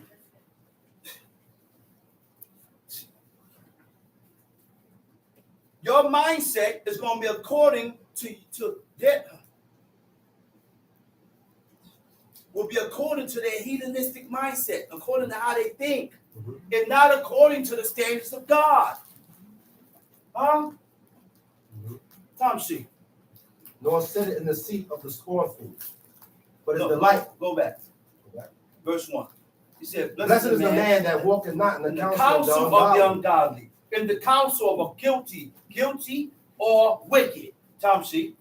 Nor stand in the way of the sinners. Nor stand in the way of sinners. To stand means to agree, to participate. Huh? Nor stand in the way of sinners. That's their way of life. To stand in the way of sinners means to agree with them. It means to participate. Labor Day. So when you go to Labor Day, you're participating with sinners. Birthday party. Look, sometimes you got Israelites that have evil functions. I can't participate in that. That's right. Because they will. I found some sinners in Israel also. That's right. He said, "No, standing in the way of sinners." So, right? So it means be careful with what you agree with or participating in, or aligning yourself with the actions or lifestyle of those who habitually disobey God's law. That's right. Huh? What does align yourself mean? Align yourself means adjusting your own behavior. Oh, man. I said aligning yourself means adjusting your own behavior and actions to match others. Oh, my. To match others. Oh, my. So my behavior, my ideas, the way I think, my ways, I have to adjust my behavior, the way I think, my ideas, and how I think to God. That's right. You see how deep that is? That's right. I said, I got to align myself to the ways of God. I have to align myself to the way God thinks. I got to align myself to the ways of God. That's right. deep, man. We ain't got no time to be playing. I ain't got no time. I ain't got no time to be playing. This is a lifetime job. The job stops when I'm dead. Teach. Right. I said the job stops when I'm dead. Teach. Right. Teach. Huh? Go ahead, read it. Teach. Nor sit it in the seat of the scornful. Nor sit it in the seat of the scornful. You know what this means? In the Hebrew, it says, B'moshab letzim lo la yashab. Okay? You should not dwell. You should not sit in the habitation, in the assembly of scorners. There you go, sister. That's the definition in the Hebrew. I ain't going no That's concept. the interpretation of the Hebrew. I ain't going no Okay? concept. Again, you should not dwell or sit in the habitation, in the assembly of sinners. This David was up there. David excelled in righteousness and took it to a different level than. Listen, man. So now we're going to get into what scornful is. What a scorner is. Huh? What it means to be a scorner. Huh? Correction is the highest form of love from God and man. I said correction is the highest form of love from God and man. Right? Because while God corrects us, it's our job to acknowledge our faults and rectify it, make corrections. Makes us better. Oh, that's right. So when God corrects us, he corrects us to refine us. Yeah. God corrects us to refine you. Huh? Who said that? King David said God's chastisement has made him better. So when you ain't getting chastised and you're left alone, now it's time to think. Now it's time to worry. Because guess what? You know what you're doing is wrong. There ain't nothing happening to me. So now it's time to think. Rebuke is the path of life. Okay? A scorner is an opinionated person. Okay? I said a scorner is an opinionated person who resents correction. You don't want nobody to tell you nothing. And every time you resent correction, you are not in the path of life. You are in the path to be destroyed. You're in the path of destruction. Because rebuke is the path of life. It's a way of life. Huh? Resent correction. You despise authority. You can't accept the fact that this man is above me. That's right. He's the teacher. You can't accept the fact that this man is the teacher. He's the leader. And I need to stay in my place. Thanks. Huh? You're a scorner. He said they reject and refuse correction. So a scorner don't only reject correction. A scorner refuses to recognize. That's right. Recognize protocol. Tom sheet. But his delight is in the law of the Lord, and in his law doth he meditate day His and night. delight. Okay, now let's you in verse 2 now. Okay. So now the description of blessed man. That's right. Blessed is the man that walketh not in the counsel of the God. That's one. Right? Nor standing in the way of sinners, nor agree or participate in the way of sinners, nor sitting in the seat of the scornful. Yeah. All right? It means you should not dwell or sit in the habitation of scorners. Next, verse 2. But his delight is in the law of the Lord. A blessed person is going to delight in God. Mm.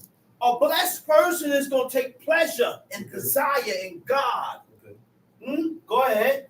And in his law doth he meditate day and night. In his law, you're going to meditate. You're going to speak about it. That's your conversation. You're going to read every day. You're going to be reading and you're going to be speaking. Reading and you're going to be speaking. Reading and you're going to be speaking. Because what I'm trying to change, you can't see.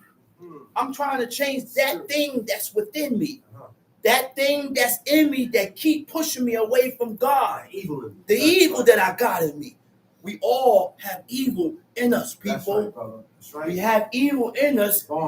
And their job, the evil that we have in us, is determined to turn you away from serving God. That's it.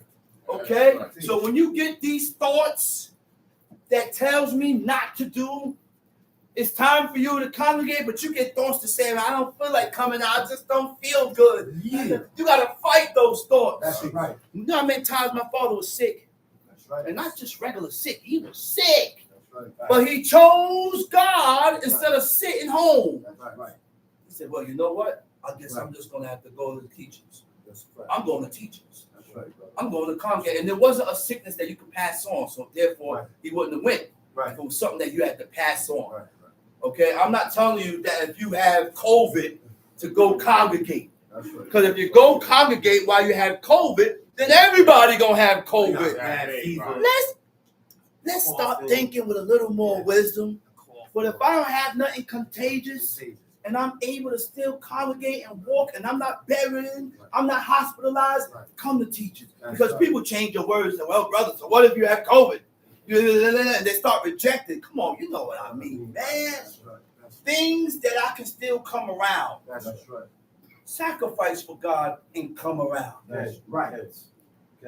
Okay? Man, if you got a fever, I don't expect you to come. You got a fever. Fever, Stay inside. 100 and something degree fever, Yeah, 120, gotta stay 105, yeah. 99. You can stay home because you really weak. Right. Yeah. Right. Like you know. Right. Come on, man. Right. But the things that I can still come out, come on out. And stop putting yourself before God. That's right. Okay. Meditate, speak, read, right? It also means to focus your thoughts upon. So when you delight in the laws of God, it's about finding deep satisfaction and pleasure in God. Commandments and teachings expressed through a desire to understand, obey, and meditate on God. Tom Sheep. And he shall be like a tree planted by the rivers of water. That bringeth Wait a minute. He said, and they shall what?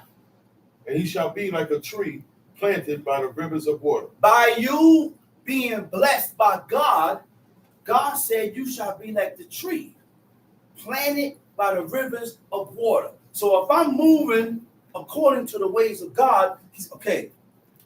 This was symbolic. He said, and he used the tree for an example. He said, you're going to be like the tree planted by the rivers of water. Read. That bringeth forth his fruit in his season. That bringeth forth his fruit in due season. Right? Go ahead. His leaf also shall not wither. What comes from trees? The leaves. Okay? What comes from us? Children. See what God said? By me being established in the laws of God, he said that the tree's leaves shall not wither. My seed is not going to wither.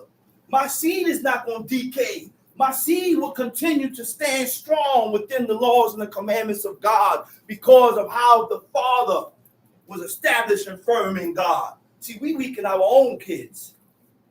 We weaken our own kids by how we live and the things that we do. So so the Creator visit your sins upon your seed 7 times greater. You forgot about that?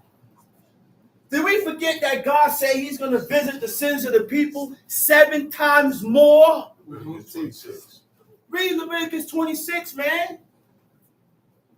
Huh? Tom Sheep. And he shall be like a tree planted by the rivers of water that bringeth forth his fruit in his season. In this season, his leaf also shall not wither. His leaf also shall not wither. Whatsoever he doeth shall Whatever prosper. he do shall prosper. Read. The ungodly are not so. The ungodly is not so. In the Hebrew it says, Lo Cain Hadeshayim. You know what that means? The ungodly is not honest. So these are the ways of ungodly people. An ungodly, wicked person is not honest. So if you can't tell me that you've been truthful and you don't tell lies, then you're ungodly. You're wicked. He said the ungodly is not honest. These are the ways and the custom of ungodly people. They're not honest. It also means just. The ungodly is not just. The ungodly is not upright. Come on, man. Come on, man. The book gives us the definition of words. And the book gives us the characteristics and the description of being ungodly. The book gives us a description of who is wicked, who is ungodly, and who is blessed. That's right. Let's read. But are like the shaft which the wind driveth away. Therefore, the ungodly shall not stand in the judgment. The ungodly shall not stand in the judgment. Ain't nothing to judge the ungodly. Because ain't nothing to judge. You're ungodly. Go ahead. Nor sinners in the congregation of the righteous. Verse 6. For the Lord knoweth the way of the righteous, but the way of the ungodly shall perish. Proverbs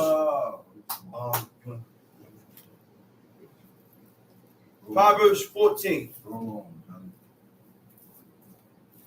Proverbs chapter 14.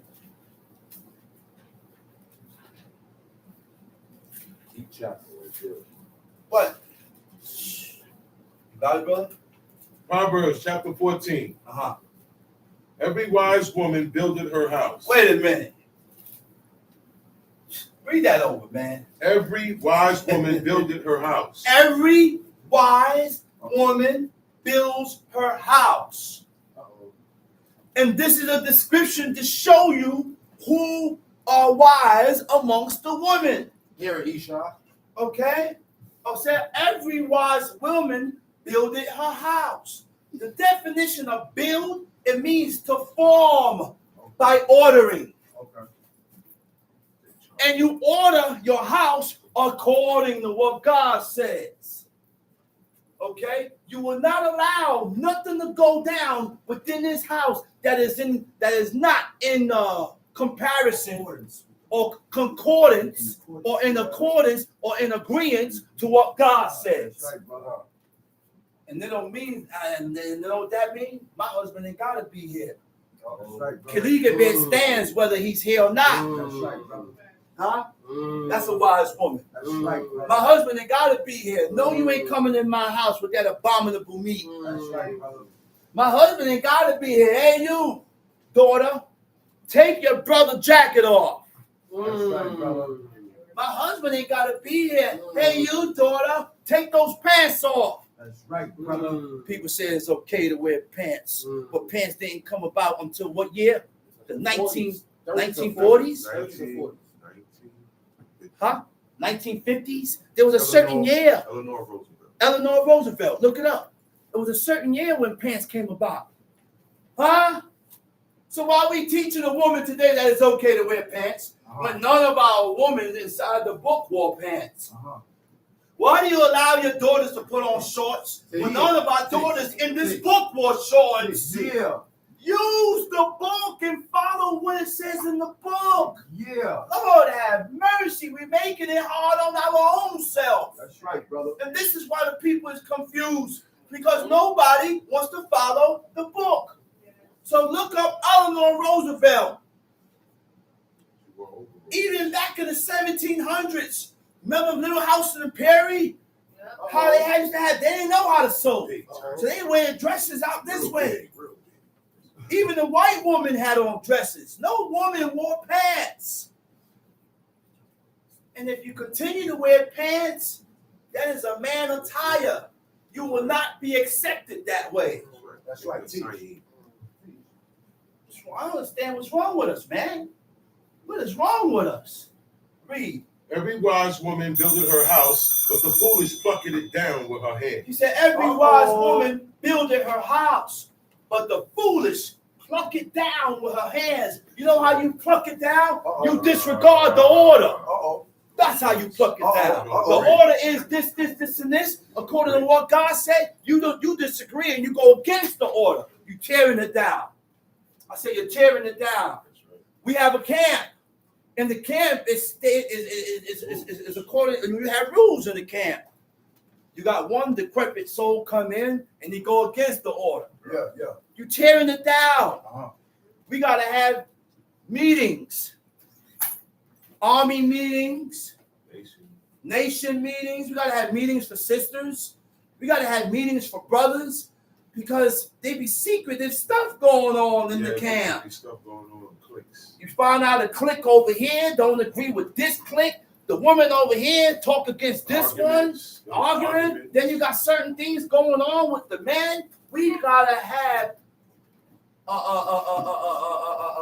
meetings, man, to talk certain things out. Because when we don't have meetings to talk certain things out, guess what happens? Separation. Okay. Next thing, the brother ain't here no more. He go over here and he's joining this camp now. This one leaves. I'm out, man. I'm not being a. No, we gotta have meetings. Talk about and guess what? When a violator mess up, guess what? If you're truly down, you will accept what comes behind it. That's right. You will accept what comes behind it, like Archon. That's right. Like Archon. Let's read. He that walketh in his uprightness feareth the Lord. He that walketh in his uprightness feareth God. That's one way to show that a man fear God. I said that's one way to show that a man fear God. He's walking in his uprightness. You know what walking your uprightness means? To follow a certain course or procedure that God considers to be just and right. That's it. That's it.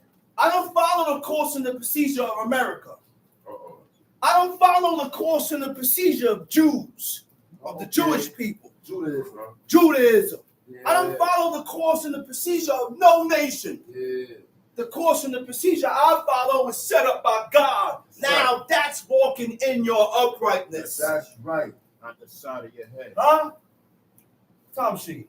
But he that is perverse in his ways. But he that is perverse in his ways. Despiseth him. Nalos, Nun, Lamed, Kolam, Zion. It said he that is perverse in his ways. It means to depart or to turn aside. What was that? Verse 3? Verse 2. He that is perverse in his ways despiseth him. Despise who? God. Despise God. This is how, there's another way when you show that you despise and you hate God. When you are perverted and you perverted in your ways. You refuse to depart from your wicked ways. You refuse to change from your wicked ways. It shows that you despise God. That's right. That's right. That's right. That's right. Tom sheet, verse 3. In the mouth of the foolish is a rod of pride. In the mouth of the foolish is a what? Is a rod of pride. Why is the rod of pride in the mouth of fools? Why? It describes how the proud speech of fools hurts others and yourself. You know why? Because we say things and we voice things without considering how people feel about it, whether I hurt them with these words.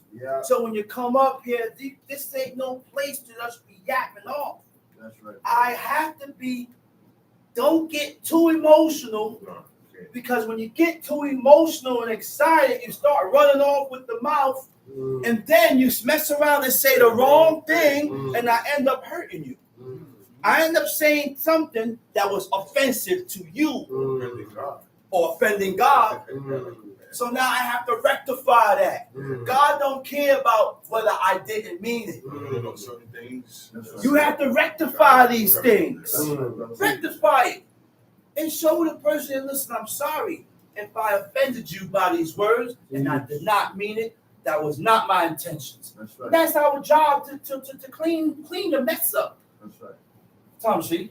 In the mouth of the foolish is a rod of pride, but the lips of the wise shall preserve them. The lips of the wise shall preserve them. The lips of the wise, it means shamad, shall be guarded. You shall be guarded by those words. Huh? By the things that you say out your mouth. Wait. That's right. That's deep, man. By the things that we say out of our mouth. It guards us. It protects you. You protect it. Look, man, it goes hand in hand. Why you think God said, thou shalt speak about it when you lie down, when you lie down, when you rise up, when you're sitting by the way, when you walk up? Because anything you speak about, no, not even that. Yes, that's true. But anything you speak about, you build a defense in your spirit against evil. Okay, I got you. It just said it. Read that again. If anything you speak, it fortifies you. I said anything you speak about, it fortifies you. So if anything you speak about fortifies you, the things that we speak about that's negative or against God can destroy the wall. Can destroy, can bring down that wall. And then once you break down the wall, there's a breach which allows iniquity to penetrate because of what you done said out your mouth. I got you. Read that over, man, so we can get that. Proverbs chapter 14, verse 3. Read that over. In the mouth of the foolish is a rod of pride, but the lips of the wise, shall preserve them. And the Hebrew word for preserve is shamad. The lips of the wise shall guard them, shall serve them, which means whatever you speak and say out of your mouth, it guards you. Go ahead. Where no oxen are, the crib is clean. Oh, where no oxen are, the crib is clean. It's true. You clean the house and you get all the babies out, it stays clean until the kids come back home. Hey, mommy, I'm home. Mommy. All right, guys, stay out my living room. You stay right here and you try to keep the kids secluded in one area because anywhere they go, it gets destroyed. It's a mess. They're all over the place. But guess what? That's kids. That's how kids is. You got to be patient when dealing with kids. So that's why you got your counterpart, your Isha. She got more patience. Because she has more patience than the man. I don't have I ain't had the patience. My job, I know I got patience for to go out and work, and I stay at work, and I bust my back open and work to defend and provide for my family. Remember that movie, BMF? If ever those that watch BMF, I'm going to give you an example. The man was at work, and he smashed his hand. He couldn't work. You know what he told his wife? I'm useless. He said, I can't even provide. I can't even work and provide for my house. He said, my hand is broke. He started crying. And this woman went and she grabbed him by his hand and showed him some comfort. That's right. I show you comfort. So I want some comfort too. Sometimes I need to be held. Hold me. Yes. Shoot. He said, hold me. Hold me. Please hold me. Let me cry in your bosom. Sometimes I want to cry too. Release it and just let it go. You don't think we go through so much problems out here? We need to release. Sometimes you just need to cry. And just cry and just cry. And then after you finish crying, you feel better. You feel way better because I'm not all this stress and aggravation. I just been holding it and holding it and then holding it. It's natural. Because we was taught, the men was taught not to cry, to be tough. No. I got feelings too. I got emotions. Samuel cried all night. Samuel cried all night. That's right. All night. Shoot. Let's read. Tom sheet. Verse 4. Verse 4. With no oxen No, verse on, 5. the crib is clean, but much increase is by the strength of the Okay, ox. yeah, you're right, Chief. He said, when no oxen are, the crib is clean, but much increase is by the strength in the ox. That ox, the ox don't get tired. Don't get tired. That ox, he's so strong and he's so with so much endurance. That's why God said, do not put the ox with the ass. And according to the history and what I read, he said that ox gonna overwork that ass. And their breath is toxic, full of chemicals. Yeah, I have another ox. The ass gonna die. The only animal that can work with an ox is an ox. Because they're both equipped. It matches. Tom sheet. A faithful witness will not lie. A faithful witness will not lie. A loyal witness will not lie. Or a man that believes. Woo. Emun. Aleph. Emunah. That's what emunah means. Emunah. Emunah means believe. Emunah means loyal. Emuniyah means believe in God. Okay. Loyal to God. Okay. Faithful to God. Okay. Huh? Huh? That's a nice, beautiful Hebrew name. And most of us, if we live according to our names, we'll have been taken up already. Yeah. God would have sent a chariot down here, and everybody would have been on those chariots going up like Elijah. But guess what? We take on holy and godly names, and then you catch the brother in Kentucky Fried Chicken. McDonald's. Chick-fil-A. Chick-fil-A. Living like I've met. Nothing less than a JetBlue holiday. And once they play the JetBlue holiday, you catch an Israelite in a turban in Chick-fil-A. Yeah, brother. That's the next one. Yeah. That's the next Chick-fil-A, TikTok, brother. That's Nothing more or less than a JetBlue holiday and have a brother, Israelite, right in Chick-fil-A with a turban on and fringes. That's diabolical.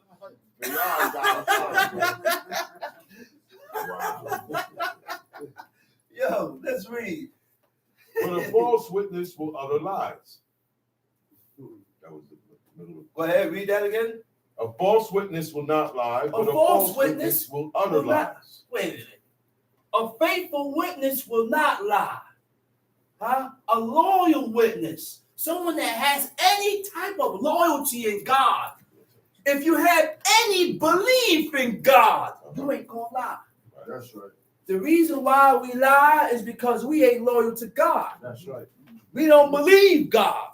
So that's why we lie and we lie and we lie and we lie and we lie. Right? It says what? What's the next But one? a false witness will utter A lies. false witness will utter lies. Tom sheet. A scorner seeketh wisdom and A findeth it not. scorner seeketh wisdom.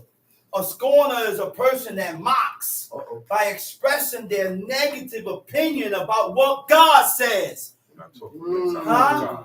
That's also a scorner. Huh? When you talk against God, you're a scorner. You think it's just when I talk against you? A scorner? When I talk against that which is right? No, a scorner is when you talk against God. You're a scorner. So continue to say things contrary from what God said. Tom sheet. A scorner seeketh wisdom and findeth it not. Uh-huh. But knowledge is easy unto him that understandeth. A scorner is going to seek wisdom. A scorner, he opens the book and he acts like he wants to learn. But guess what? God ain't going to open his eyes to what he needs to know because you're a scorner. Right. What makes you a scorner? You continue to read what God said not to do and you do it. That's it. You continue to read what God said not to do and you still do it. So therefore, because of that, God is not going to elevate you. Right. That's He right. ain't going to pick you up and elevate you in his law. That's right. Read it and say it don't mean that. That's right. People read the book and say it don't mean that. Or under these circumstances. Or think God is going to accept it under certain circumstances. Hey, listen, man, there's a thing called sacrifice. We got to sacrifice for God. I sacrifice myself to fulfill the commandments of God. Forget about and disregard how cold it is. Huh? Forget about how cold it is. Huh? I got to sacrifice myself to fulfill God's law. Wear that skirt and not no pants. That's right. Proverbs chapter 14, verse 6. A scorner seeketh wisdom and findeth it not. Wisdom, he ain't gonna find it. Read. But knowledge is easy unto him that understandeth. Knowledge is easy unto him that understandeth. What is understanding? Departing from evil. So you're gonna understand the more you, as long as you continue to depart from evil, God is the more you're gonna understand. That's how it goes. The more you're gonna understand. The reason why we can't understand because we ain't departing. We're not turning away from that which God hates. That's right. That's right. Go from the presence of a foolish man when thou perceivest not in him the lips of knowledge. He said, when this dude start talking foolishness that you ain't never seen in a book, it's time to leave that brother alone. It's time to say, all right, brother, I'll see you later, man. You all right? Next thing I walk over, man, that brother bummed. I'm trying to show him what God said, and he's completely flipping it and changing it. We can't have a conversation. Have a good day, brother. You right. Have a good day, brother. You right. Agree with a fool and leave fast, swiftly, run. Verse 8. The wisdom of the prudent is to understand his way. The wisdom of the prudent. The wisdom of a person that governs himself. That's what prudent means. Prudent means to govern yourself.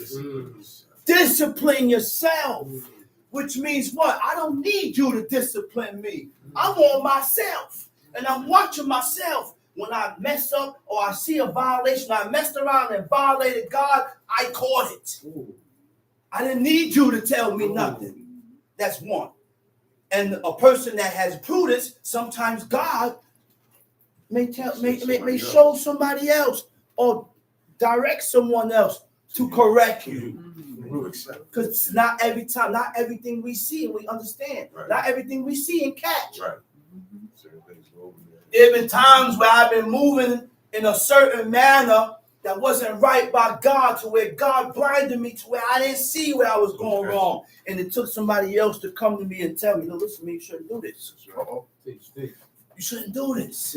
God has given you, see, correction is God giving you a chance to amend your ways before he visits you. That's what correction is. That's what love is. God is giving you a chance and he corrects you. And he invites you and bring you around certain people that's going to show you the ways and the customs of God correctly. Not according to head or how they mind. So he gives you a chance to correct yourself before the coming and dreadful day of God. Before I have to correct you. And you don't want God to correct you. Okay? Go ahead, read. Bottom of 8. But the folly of fools is deceit. The folly of fools is deceit. Verse 9. Fools make a mock at sin. Fools make a mock at sin. We make a joke. We make a joke of iniquity. We make a joke of things that we should not be joking about. This is a violation. This is serious. And we joke about it. Teach. Samuel didn't joke around and made no joke. The man cried. Ezra felt sorry for the nation. Yeah. Ezra felt so sorry for the nation because the state of how the nation was going was not right by God. So therefore, because I feel sorry for the nation, regardless if they knew they was wrong. They knew what they was doing was presumptuous, but Ezra still felt sorry for them. That's right. So guess what? I feel sorry for them. Right. That's right. Why? Because That's right. the man that we read about in this book is the example of That's what right. is godly and what is righteous. That is So right. if Ezra felt sorry for them, I have to You feel have to sorry feel for sorry them. for them. Don't hate. I have to feel sorry Don't for them. hate. Don't hate. That's right. I cannot hate them. That's right. And I will continue to try and correct you and show you where you're going wrong at. That's right. Maybe one day. Huh? Why? Because hoping that one day you change. Huh? I'm never going to give up showing you where you're going wrong at. Because guess what? It ain't your time to hearken now. Maybe God got to have maybe the Creator have a set time when you gonna hearken. Nobody knows that set time. Nobody knows that set time. And that's why we have to follow in the curriculum and in the ways of God when we're dealing with each other. That's it. That's it. God knows the heart. That's it. We don't know the heart. That's right. We don't know the heart. Time sheet. Fools make a mock at sin, but among the righteous there is favor. Say that again. Fools make a mock at sin, but among the righteous there is favor. Wait a minute. Fools make a mock at sin. Huh? Offense. Guilt. Trespass. That's what sin is. Offense. You know what offense is? I can offend God and I can offend my brother. Okay. We can offend each other. That's right. But nobody says be only for the sake of God is what's keeping me from not offending you. You know what I tell myself? I never did like you, brother. And when you come around, I'm going to satisfy myself and I'm going to do what I feel. I ain't come to your mind and say, well, it ain't. That's not right. You know what? It's not right. I'm trying to be godly and righteous. And I want to pursue God. So therefore, I can't move in that order. It's not Such fashion. Guilt, trespass. Fools make a mock at sin, but among the righteous, there is favor. among the just, among the upright, there is favor. Wait a minute.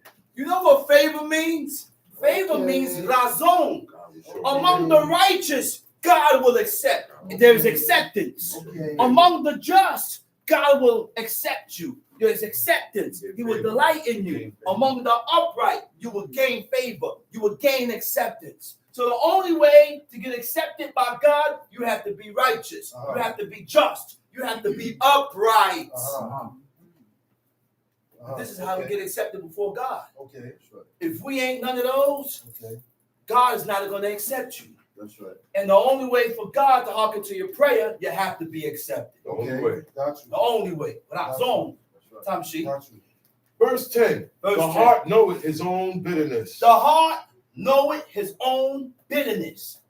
In the Hebrew it says the heart knoweth the bitterness of his own soul. You know your filth. Each and every one of us know how deep our filth is. You know what you meant when you say what you said. So don't tell me you didn't mean it. Okay. Don't tell me you didn't mean it. You meant it. That's right. That's right. Teach. Well, you don't know my heart. You're right. I don't know You your heart. know. But what did you mean? Be truthful. Be truthful. What did you mean when you did this? Yeah. What did you mean when you said what you said? was in Be your heart at that truthful moment. with yourself. Yeah. Because if you ain't truthful with yourself, you can't be truthful with God or nobody. First, in order to be truthful with man and with God, you got to be truthful with self first. That's correct. That's You correct. must be truthful with self first in order to be to be truthful with God, That's right. or in order to be truthful with me Okay. or with anybody. Okay. You got to be truthful with self. Okay. That's right. Time sheet. Okay. The heart knoweth his own bitterness, and a stranger doth not intermeddle with his joy. Wait a minute. The heart knoweth his own bitterness. He said, but the stranger Doth not does not. intermeddle with his joy. He said, the stranger don't intermeddle, don't mix. He ain't going to interrupt. He's not going to mix or interrupt with happiness or with joy. Read. The house of the wicked shall be overthrown, but the tabernacle of the upright shall flourish. The house of the wicked shall be overthrown, but the tabernacle of the upright shall flourish. And the problem is that we handle the situation how you think it is best. Anyhow. You handle situations anyhow. You feel this is the best way to handle this situation, you handle it that way, disregarding who I offend or hurt. Not, but we handle it. We don't handle it. We handle it not according to what God said. Right. We don't handle situation according to what God said. I handle it the way I want to handle it. I do things the way I want to do things. No, how you want don't count. How you feel don't count. You know what counts? What God said. That's right. How God directed us and showed us how we should handle situations. That's right. Tom, see? But the tabernacle of the upright shall flourish. Verse 12. Verse 12. There is a way which seemeth right unto a man. There's a way which seemeth right unto a man. But the end thereof are the ways of death. But the end thereof. Woo, Seems man, right to this you. is deep. It seems right to you. Wait a minute. You hear this? Read that over. Did we get this? There is a way which There is seemeth a right way unto which a man. seemeth right unto a man. But the end thereof are the ways of death. The akari, the end thereof, the hereafter, are the ways of death. According to how you handle situations will depict and tell me your hereafter. That's right. That's right. Which means that's how important it is to handle certain situations according to what God said. That's right. When we don't handle situations according to what God said, you are in the way of death. That's right. You are in a path of destruction. You start planning out and leading your path. Tom, see? The house of the wicked shall be overthrown, but the tabernacle of the upright shall flourish. There is a way which seemeth right unto a man, but the end thereof are the ways of death. Tom, Verse 13. Verse 13. Even in laughter, the heart is sorrowful. Even in laughter, the heart is sorrowful. Huh? How many times you had people that laugh and laugh and laugh, but inside, if you was able to see inside, they hurting. They hurting inside. And we should not treat people or act with people according to what you is going through. You don't know what the person is going through. And we are commanded by God to deal with the person according to according to what they are going through, man. That's right. Because that's called empathy. I got to be able to emphasize and have empathy and have feelings towards this person and recognize what he's going through or she's going through. Man, forget her, man. Don't forget her, man. Let him cry. But no, that's not godly. Let him cry. It's my job to sit down with him and say, man, what's up, man? Why are you crying, man? What's wrong, man? Come here, let me holler at you. I want to see you like this. Come on. Come here, sister. Let me holler at you, sis. Why are you crying? What's wrong? Okay. Not cast them off. That's right. And disregard them and tell the sister, well, you know what, sister? That's what you got to deal with. Leave it alone. That's cool. Huh? That's cool. That's cold. That's cold. A brother or a sister is only going to go to a person who they trust. And when that trust is broken, they feel away. Like, damn, I thought I could trust you and speak to you about this situation. Huh? Breaks your heart. Breaks your heart. Yes, it does. Tom sheet. Verse 14. The backslider in heart shall be filled with his own ways. The backslider in heart. You know what the backslider heart is? In the Hebrew, it says Samek Shabuts Gimel. To move away. You begin to move away from God from here. Here. First. Before I turned from God, it started here. The doubts, the opinions, the ands, the ifs. It started here first. Okay? Tom sheet. And a good man shall be satisfied from himself. Oh, man. A good man shall be satisfied from himself. Satisfied with yourself means what? Satisfied with yourself. Right? It says a good man shall be what? Satisfied from himself. Shall be satisfied from himself. So I'm going to show you how you're satisfied with yourself and how you're satisfied from yourself. Okay? So now, satisfied from yourself, satisfied with yourself means what? You're pleased with yourself. And no criticism of yourself. Now, what's the opposite? Okay? I'm never supposed to be satisfied with myself. Okay. You know why? Because I'm supposed to be living my life in guilt. Because I am at fault with God. We owe God. So I'm never satisfied with myself. Because if you live your life satisfied with yourself, you're not going to make no changes to become better before God. So satisfied from yourself means what? Means what? We criticize, it means to criticize yourself. Okay? Okay?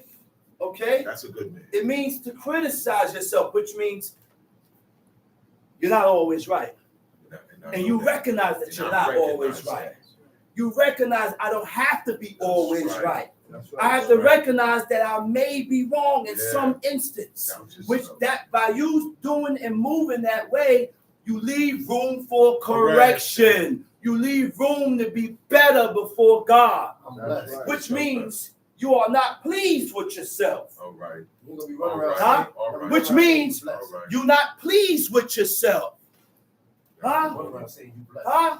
And when you're not pleased with yourself, I have to make corrections. I'm not right. I'm not right. I'm not all right. No, you're not pleased with yourself because you are searching inside yourself to find what is not right according to what the book says. That's constant feelings of needing to be better and do more. I said that's constant feelings of needing to be better and do more. That's right, brother. Tom Sheep. The simple believe in every word. The simple believe every word. All you got to do is say it and he believe it. No proof. No examples. I don't open the book and show you.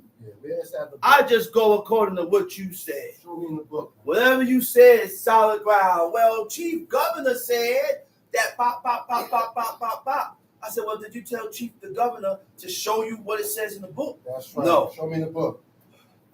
Show me the book. Tom Sheep.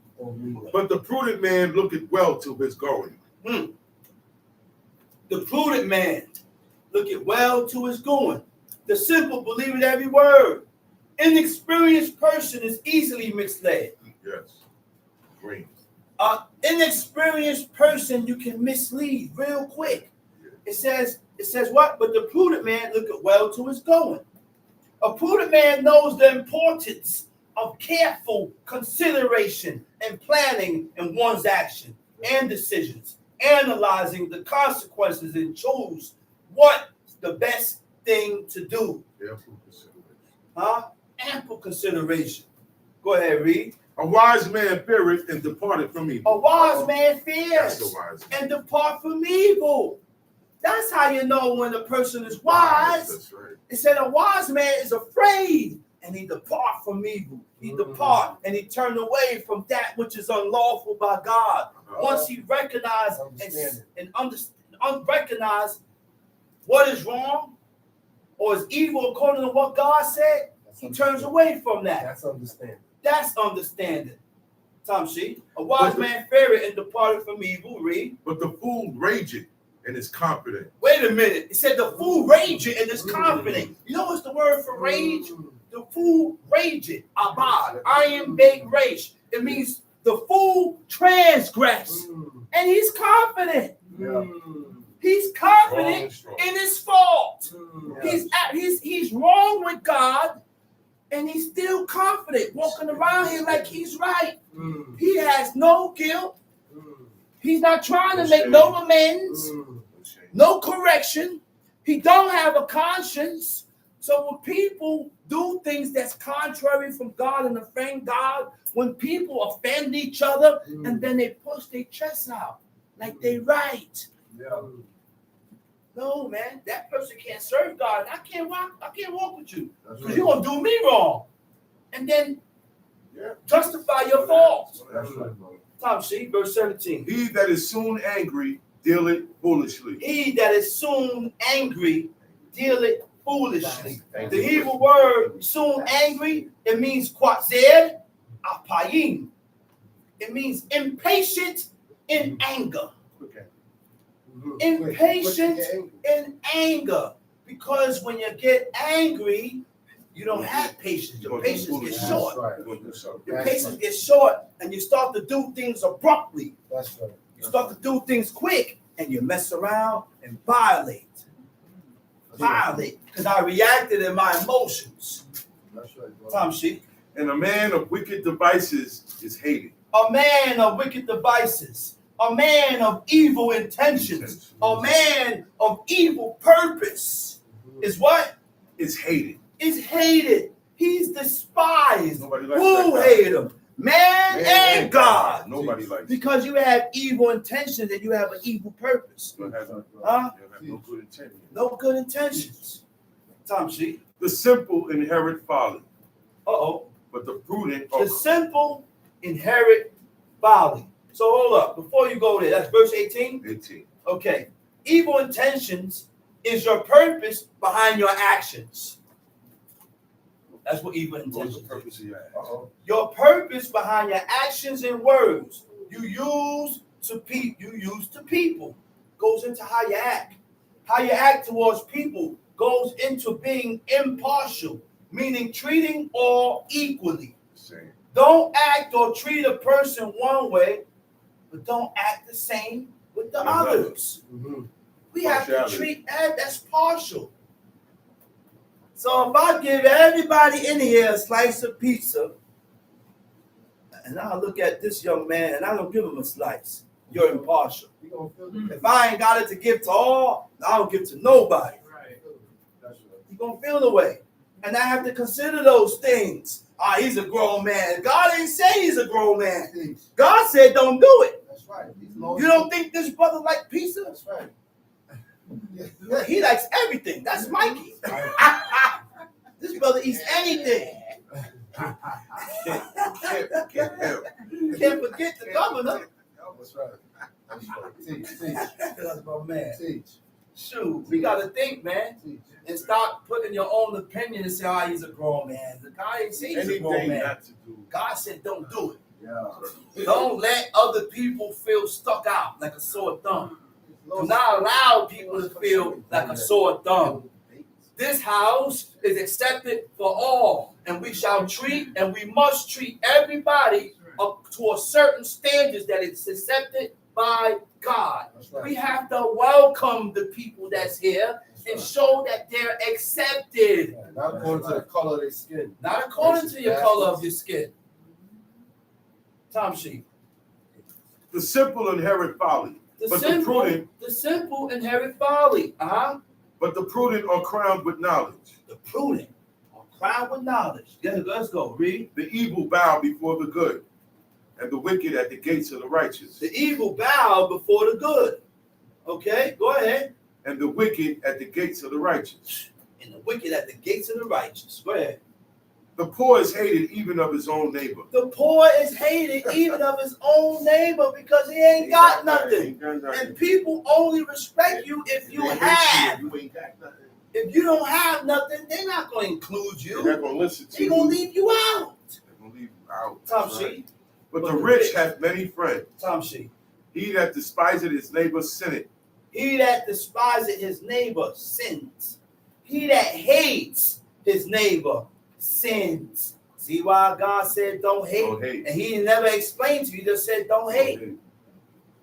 But the person and everybody that's with that hatred, always talking about, man, I hate him. I hate him. I hate it. I hate it. I hate. He said, those are the sinners. Those are the sinners. Teach. Ezra never said he hated the people. Teach. And the people were serving at that point in time in history. The people were serving gods of wood and stone. But he still did not hate them. As a matter of fact, Ezra cried for the people. And he cried and he spoke up for the people to where the angel of God had to tell him, don't worry about the portion of the wicked, but worry about your portion. Worry about the portion of the righteous. But those was godly traits. Those were godly traits. Tom C. But he that had mercy on the poor, happy is he. Happy is he. Tom C. Do they not err that the he that had mercy on the poor, those are the ones that's happy. Those are the ones that's always rejoiceful, because their heart is gonna you're gonna feel away. The man is in need. He don't got nothing. Well, you know what, brother? You want some food? You're gonna make it your concern. You want some food, man? Take the brother. Say, yeah, you want some food? All right. I go in the greasy joint. Get some baked mac and cheese, chicken, rice, and beans. Cover it. Yeah, brother, get some food, man. Tom sheet. But mercy and truth shall be to them that devise good. Uh-huh. In all labor there is profit. What verse you at? 23. Do they not err that devise evil? Okay. He said, but mercy and truth shall be to them that devise good. Tom sheet. Verse 23. Verse 23. In all labor there is profit. In all labor there is profit. That's correct. You got it. When you go to work, there's a payment. There's a check that comes behind it. Nobody gets nothing. If you ain't going to work, ain't no checks. Nothing for free, man. Don't expect nothing. Go ahead. But the talk of the lips tended only to penury. Mm-hmm. The crown of the wise is their riches. The crown of the wise is their riches. But the foolishness of fools is folly. Uh-huh. A true witness delivereth souls. A true witness delivereth souls. But a deceitful tongue, a deceitful witness speaketh lies. And the fear of the Lord is strong confidence, and his children shall have a place of refuge. Mm-hmm. The fear of the Lord is a fountain of life. The fear of the Lord is a fountain of life. To depart from the snares of death. The fear of God is the fountain of life. That's where life is. When you begin to fear God, right. Now is when you started to live. Okay? To depart from the snares of death. Huh? Fear is what caused me to turn away from that which God hates. Go ahead. In the multitude of people is the king's honor. Uh-huh. But in the want of people is the destruction of the prince. In the multitude of people is the king's honor. And nobody want an empty place. You want to see a place full. Right? It's an honor of the king. Right. He said, but in the want of people is a destruction of the prince. That's right. That's right. Tom C. He that is slow to wrath is of great understanding. He that is slow to wrath is of great understanding. He that is slow to wrath departs from evil. Takes him a long time to get to the point where he's at. But when he finally gets there, there's no stopping him. He said, that man departs from evil. He said, but he that is hasty, impatient of spirit, exalted folly. Tom C. A sound heart is the life of the flesh. A sound heart. Let's read what a sound heart is. A sound heart is pure. Right. Free from negative emotions. Huh? Sound heart is 100% pure. They don't harbor negative emotions. If anything happened, they find something positive to say. Well, you know what? He's acting that way because he don't feel right. Or maybe he's going through something. Okay? Okay? That's a sound heart. Maybe he's doing this because it's whatever he went through. He must be going through something. Well, you know what? You know what that means? A person with a sound heart is not going to hold nothing against you. A person with a sound heart will always come in with an excuse for your actions. See those type of people? You should feel bad treating those type of people the way you treat them. Sound heart is pure, free from negative emotions that can harm ourselves and others. A heart that shows kindness, compassion towards others. Tom C. A sound heart is the life of the flesh, but envy the rottenness of the bones. Envy is rottenness of the bones. Envy is a feeling of discontent or resentful towards others. Go ahead. He that oppresseth the poor reproacheth his maker. He that oppresseth the poor reproaches God. But he that honoreth him shall have mercy on the poor. Tom C. The wicked is driven away in his wickedness, but the righteous have hope in his death. You done drove yourself away by your own wickedness, by their own evil. Nobody drove you away. That's right. You ran from yourself. That's right. You made that up. That's right. Tom C. But the righteous have hope in his death. Tom C. Wisdom rested in the heart of him that hath understanding. Wisdom vested in the heart of him that departs from evil. Okay. But So if you don't depart from evil, you don't have wisdom. Talk about it.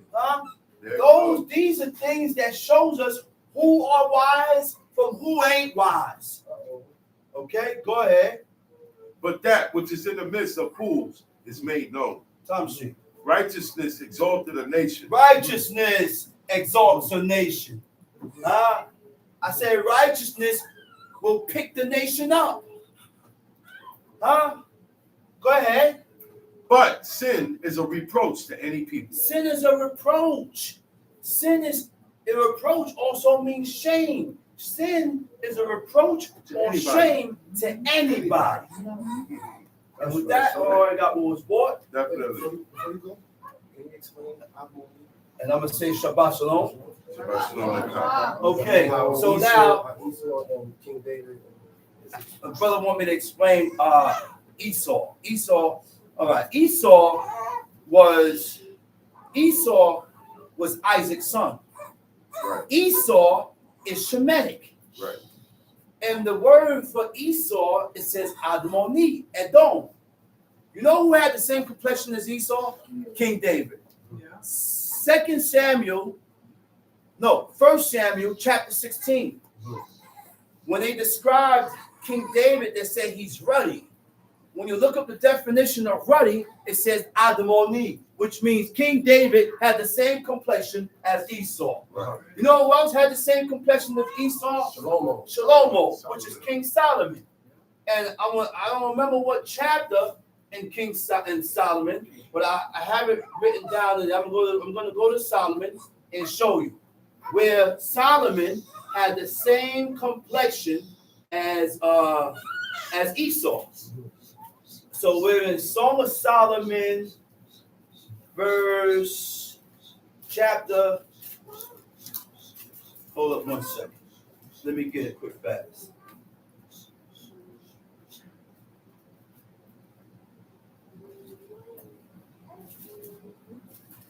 The rules of Yom Teruah was explained the first thing at 11 o'clock. Most of us didn't get it because we was too busy with work. We was too busy doing things that we ain't had no business doing, and you missed the explanation. And you missed the do's and the don'ts of Yom Teruah. 1531. I gotta go into 1531. First, okay, there it is. Song of Solomon, chapter 5, right? It says, verse 10, chapter 5, verse 10. He said, this is his wife saying this to him. My beloved. He said, my beloved is clear. No, it said, my beloved is white and ruddy. The Hebrew word for white and ruddy is 10. Dodi zak we adon. Zak means clear or white or bright, and Adon means ruddy. Edom, that's Esau. He had the same complexion as Esau. So Esau wasn't white. He was a reddish brown complexion. That complexion white didn't come about until later when people migrated into the cold region and Europe into the cold region. Generations after generations, you begin to lose melanin. Your hair becomes thin. There's less sun, and you begin to adapt to the climate, and that's what happened. Yes. So again, Yom Teruah, the rules of Yom Teruah was already spoken. in the beginning. That was the first chapter we went into. No worries. And with that, all I got what was bought. No. Yom Teruah Shalom. Yom Teruah Shalom.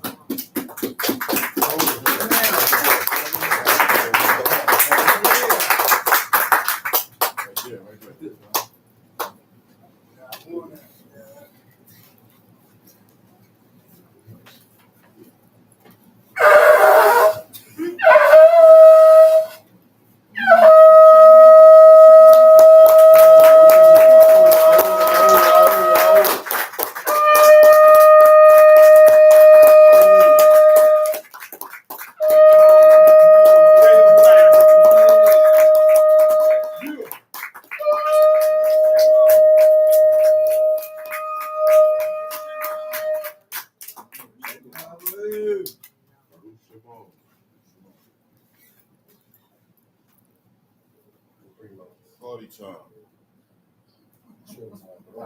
Y'all ain't got that.